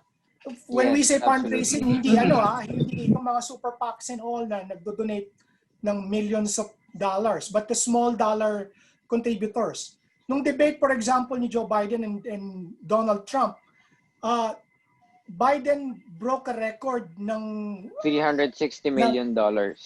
Hindi, for this month, for the month of September, di ba? Yan yung report, 360 million. But on the debate itself, he broke the 1-hour fundraising. And that, yung mga kandidato ng mga Democrats, for example, yung kalaban, si Jamie Harris, ang kalaban ni Lindsey Graham. On South Carolina, although it's not a swing state, got 58 million for his Senate campaign. At yun yung sinasabi ng mga Senate candidates that pinapatay sila ng mga small dollar contributors. Yun yung somehow would be your gauge, na enthusiastic yung mga Amerikano because they are actually contributing to the candidates of their choice. So, makikita mo yun eh. At that's not the case with Donald Trump. Yeah, pero gano'n naman talaga yung advantage ng Democrat. That's always their campaign. Those small voter, those small people contribution. That has always been the branding of the Democrats, di ba? But like what happened in Hillary, last election, di ba? Noong mga ganitong panahon, ahead siya kay Donald Trump. But we saw eventually noong November 3 na nanalo si Donald Trump pa rin kay Hillary Clinton despite na basically the same pattern ng ginawa ni Joe Biden ngayon sa ginagawa ni Hillary Clinton. That's why I'm still skeptical. I'm not really in favor of Trump. I'm just skeptical with the chances of Joe Biden. Precisely because I recognize that President Trump has the machinery. Are you saying that if you are to choose who will win, if you are to predict who will win, you're saying it's going to be Donald Trump? My fearless forecast is that it's going to be Donald Trump. Okay, how about you, Francis? I think Tapos natin itong segment na to with saying na who do you think would win the election come after November 3? I think based on the factors that I've considered, I think it would be Biden kasi unang-una yung moderate voters eh. If I'm not mistaken, Biden is performing very well sa mga moderate in contrast to Trump. So, gaya naman ng 2016 elections, Hillary versus Trump, mas nakikita kasi nilang mas moderate si Trump compared to Hillary. So I think Biden is going to win. He might based on yung factor na yung moderate. Other than that, marami ring factors syempre to consider. Pero I think so what is that? Biden, What's that, Francis? Kung halimbawa, kung merong isang issue or isang pangyayari or a black swan moment that would happen in the next 2 weeks na pwedeng matalo si Joe Biden, what would that be? Una-una, I think most likely kasi ang nakikita nga nila kay Biden, siya ngayon parang reassuring na mag-unite while si Trump yung aggressive na you know na talagang something na napahagod na sila for 4 years. So, about dun sa factor, I don't think yung case ni Hunter Biden, even though issue na naman siya ngayon, ni-raise na naman siya actually lately lang. Yesterday, I think yung issue, which is in-answer nga ni Twitter, kasi nga about this information, I don't think it's gonna be an issue, pero I think gaya nga nung mga factors na pwede is what if, let's say for instance, si Biden ay ma-COVID or those kinds of things. Pero other than that, I think Biden is doing well naman so far. Okay, Stephen, who's your fearless prediction? Is it going to be Biden or still Trump? If I'm going to be honest, mahirap pa rin siyang i-gauge talaga kung it's going to be Biden or Trump.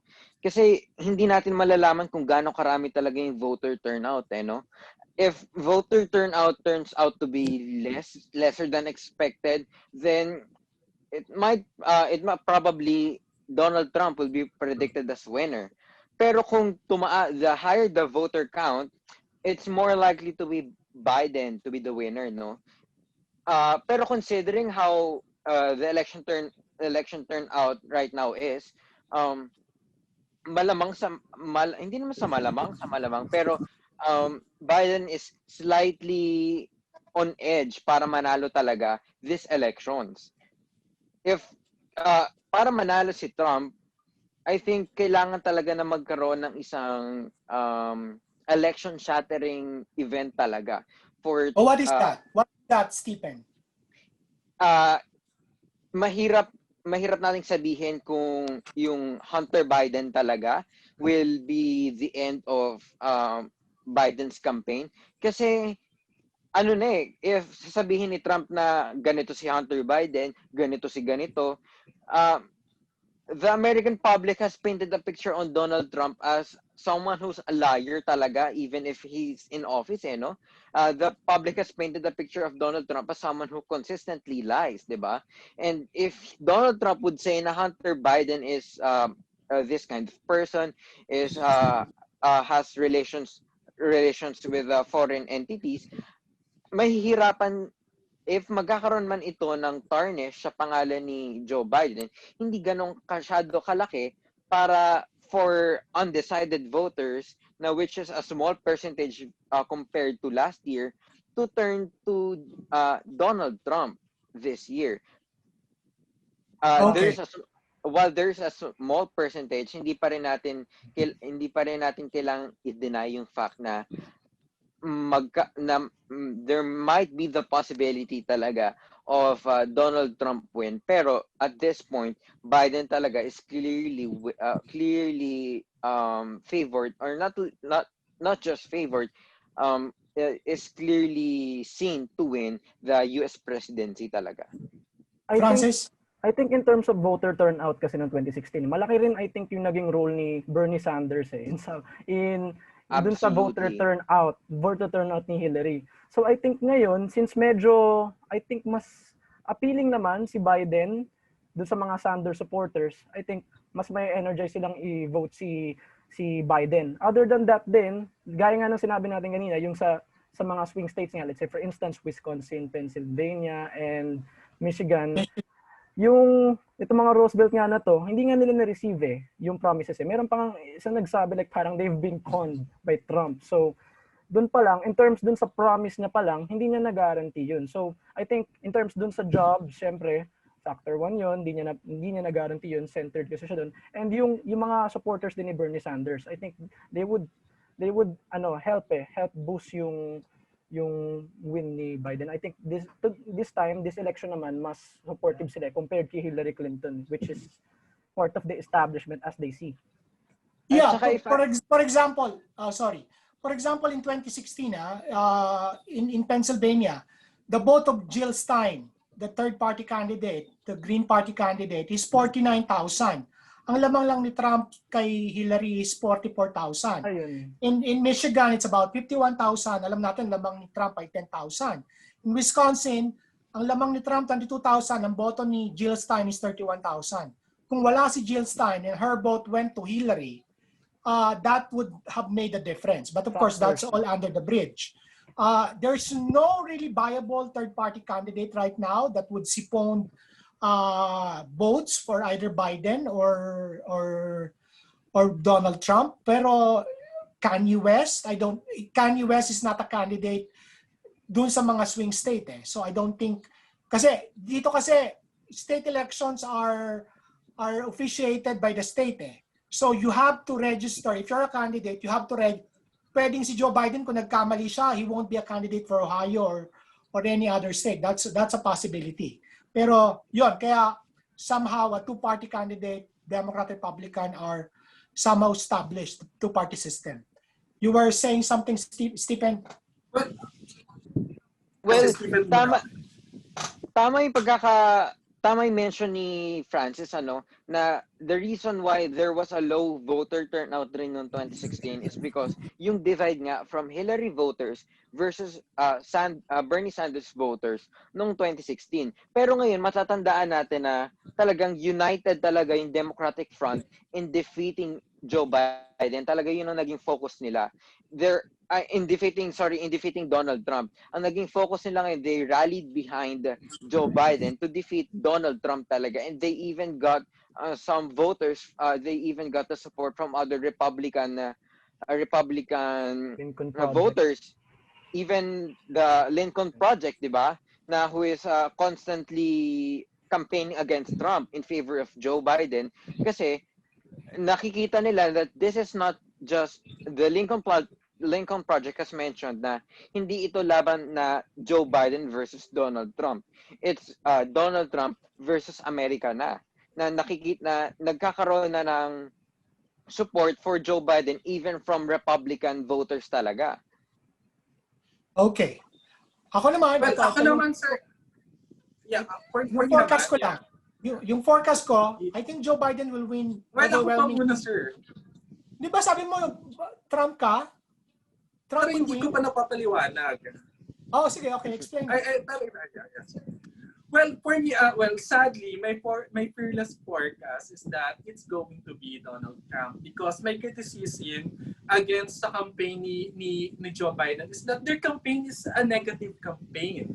I agree with Stephen that their only rallying call is anti-Trump sentiment. They do not give a positive value to the voters. Now, the question is that whether or not that anti-Trump sentiment will translate to vote.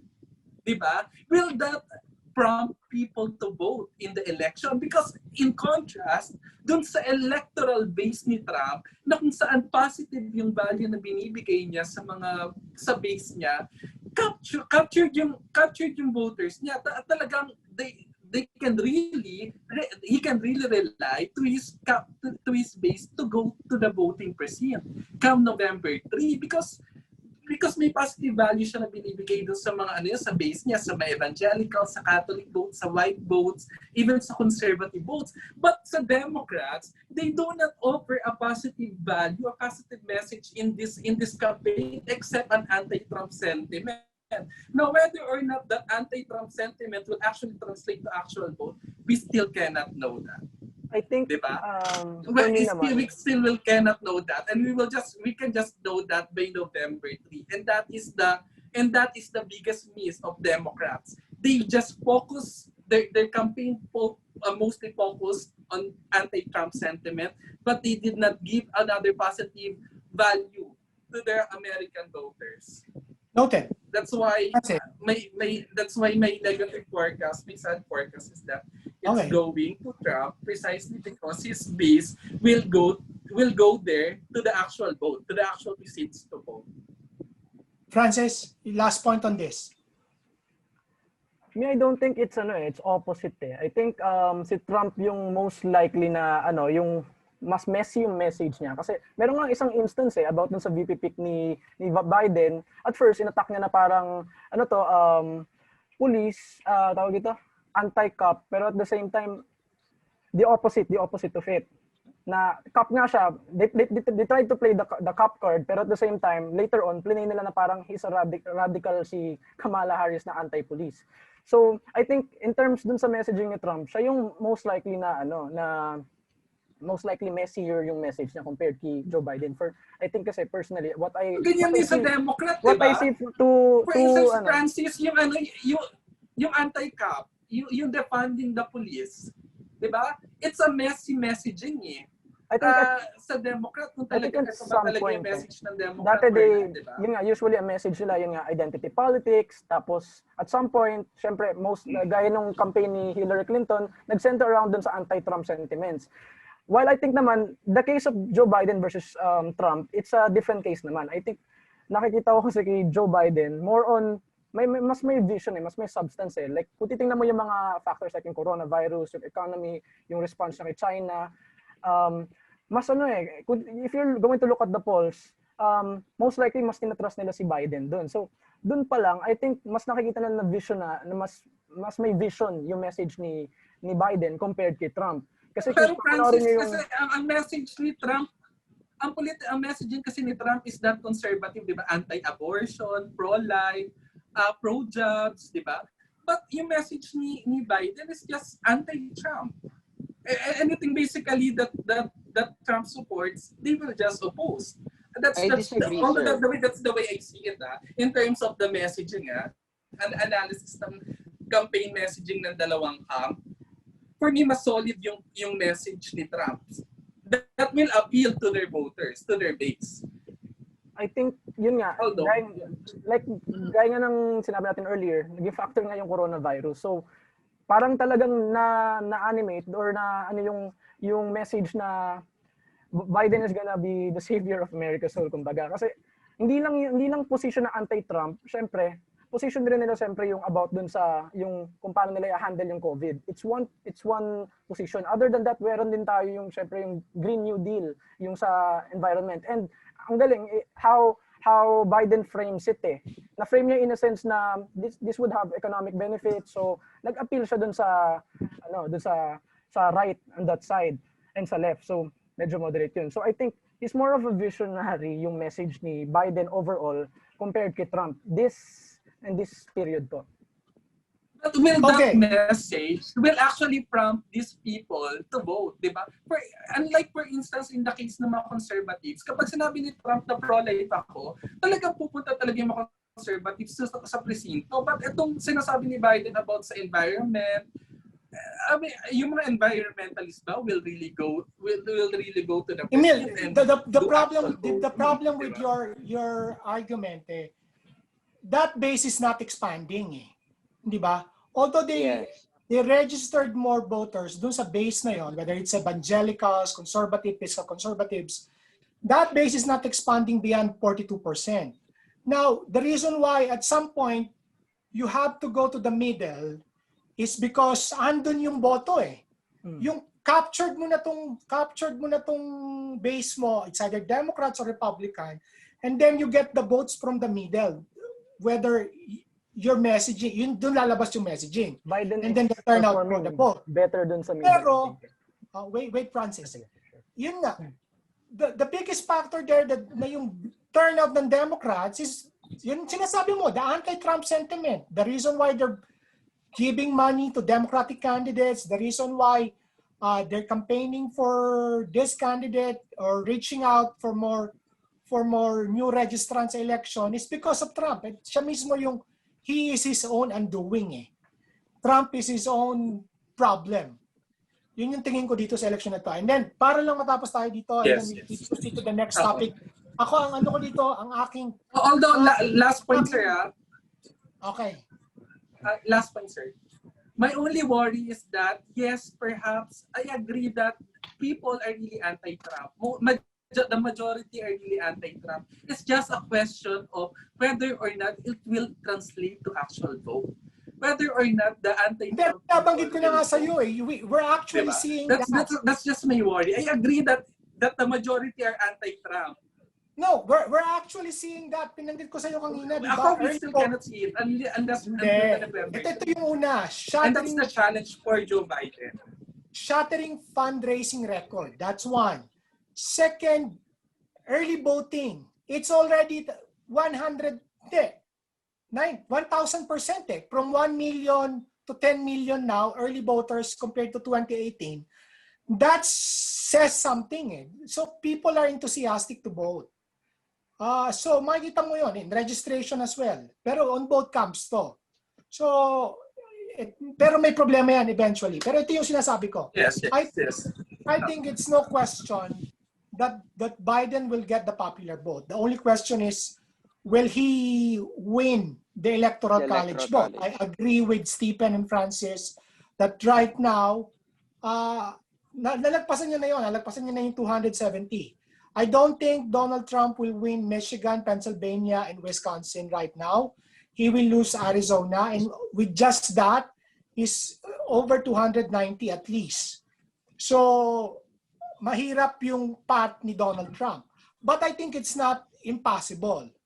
Oh, well, one thing is, in these 2 weeks, kung halimbawa magka-COVID, si Joe Biden and he would be in ICU, di ba?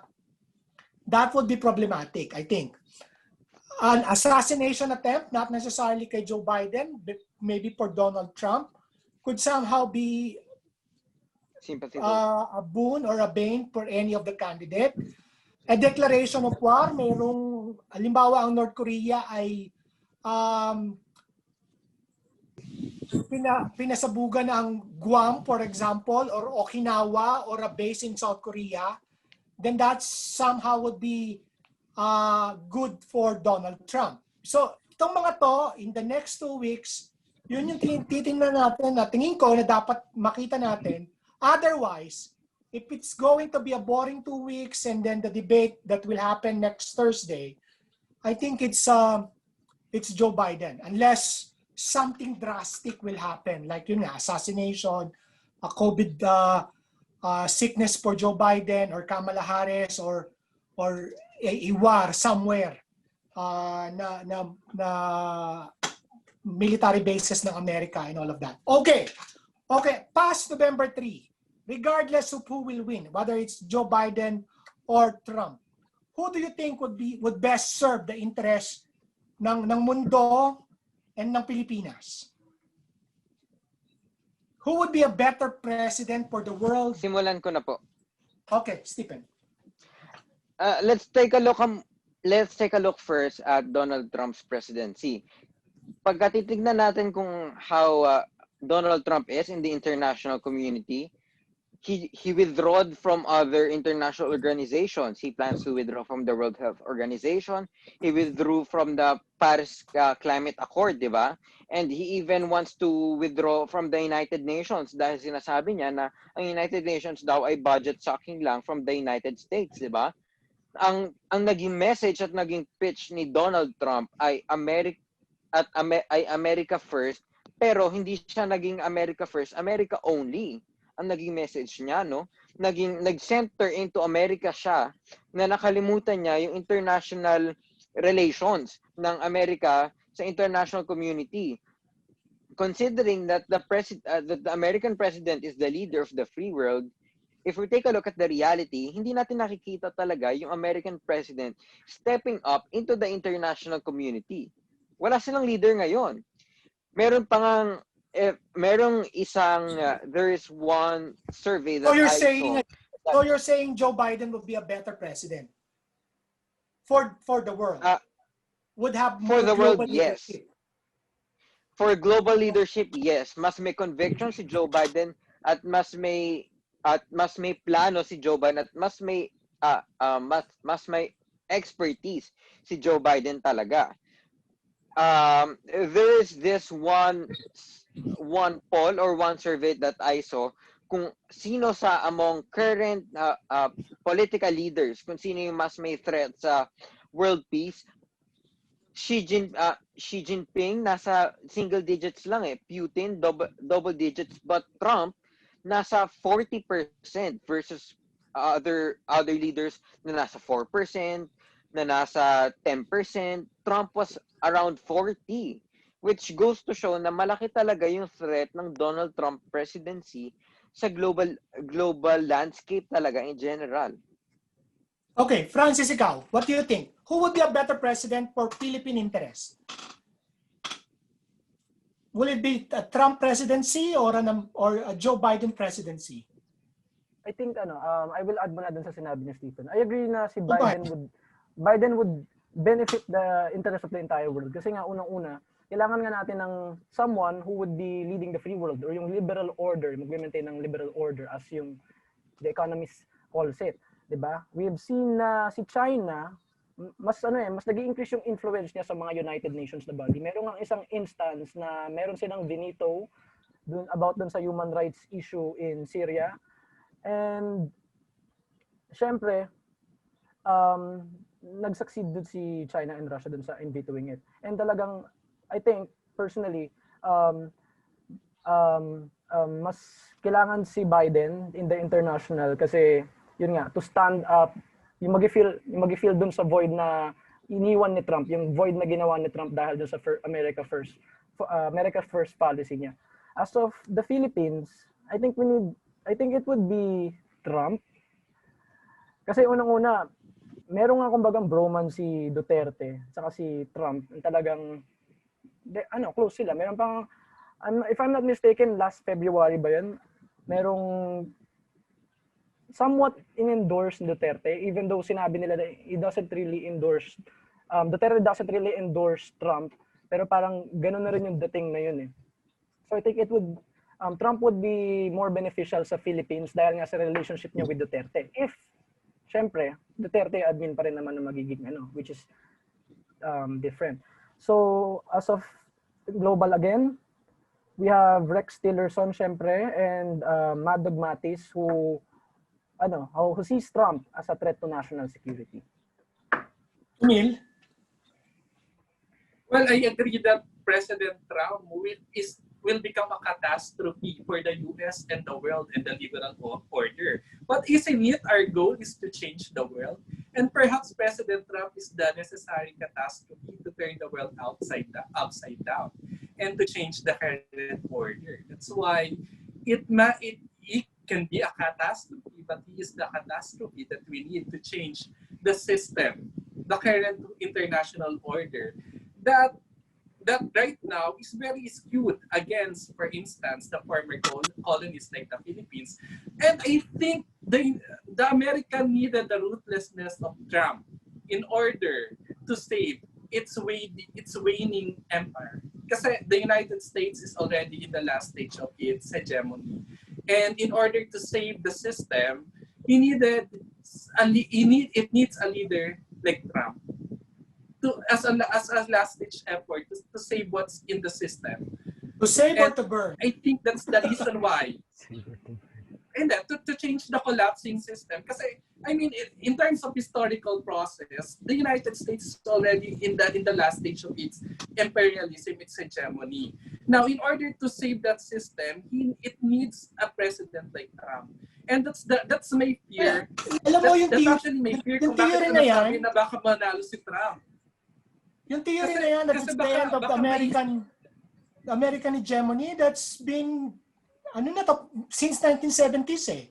Sinasabi nila, Germany 70s, 80s will overtake America as the greatest economy. In the 90s, it's Japan. Now, it's China. Yeah. But, wala nangyari, di ba? It didn't happen. I don't think we will see that in the next 50 years. America will still be a great power, not in the likes of Great Britain or France. But okay, Emil, I agree somehow with you. Pero sa Pilipinas, who do you think would be a better president in terms of relations? Would it be Trump? Or... It's Trump because we need the ruthlessness of Trump to balance China. We need the ruthlessness of Trump, the diplomacy of Trump to counter China because.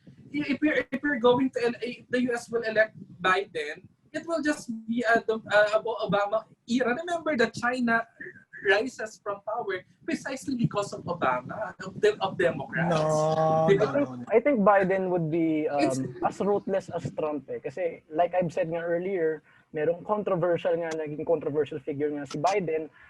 Like sa crime bill niya. Ako may basa is that it's actually the Democrats, Obama, who paved the way for the rise of China. No. I don't think so. That's why we need Trump to counter China.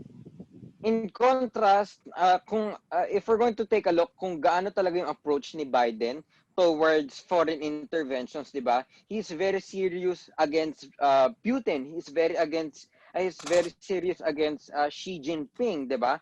If the Biden presidency becomes a reality, hindi nakapagtataka kung magiging ruthless, kung magiging ruthless rin siya, 'di ba? Sa South China Sea issue, 'di ba?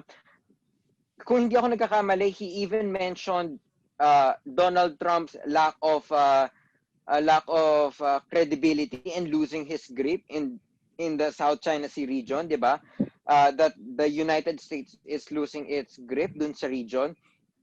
If Biden presidency happens and it becomes a reality, not a doubt na magkakaroon talaga ng change of landscape talaga among in the South China Sea region. Possible na bumalik yung na mag-advance yung ibalik ng Amerika yung defense nila into the South China Sea, which is somewhat in favor rin sa atin sa Philippines, di ba?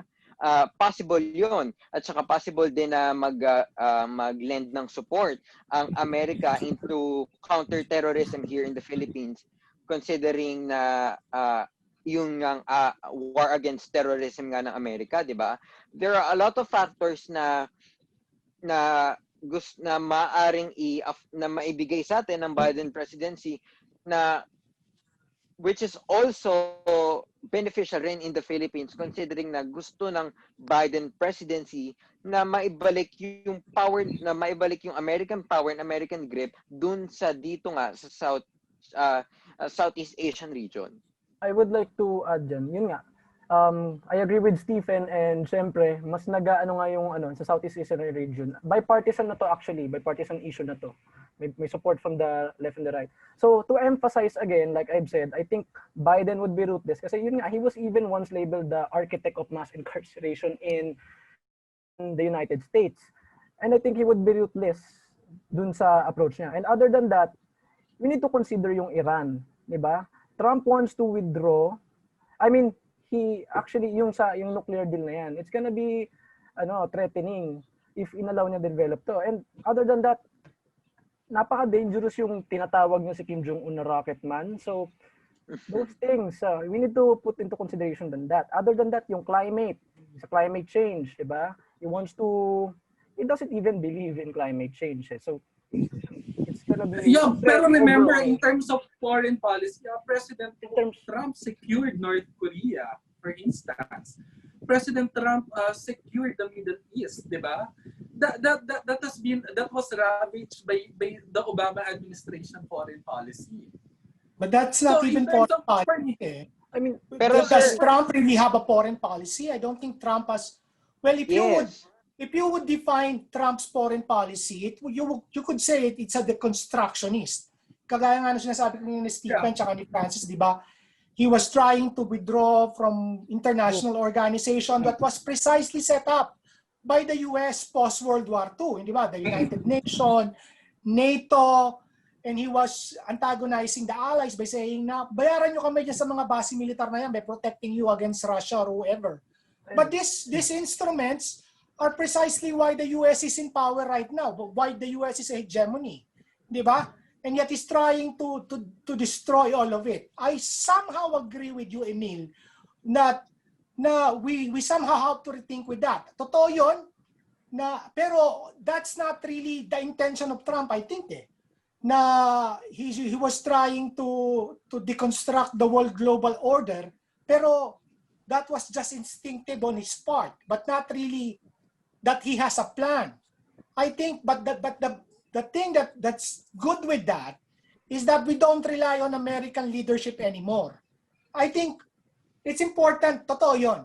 There has to be leadership with global issues. Binanggit ni Francis kanina yung climate change as a global concern. Hindi naman to magagawa lang. Kahit na magtanim ng buong Pilipinas ng bakawan sa atin, hindi naman natin mariresolve yung climate change. If we don't use plastics or we don't use fossil fuels, hindi naman It has to be a global effort. And there has to be a leader. Supposedly that's America. Pero hindi nga nangyari yon, di ba? Pero ito yung maganda dyan. Maybe we don't need to rely on America anymore with the kind of president that they have right now.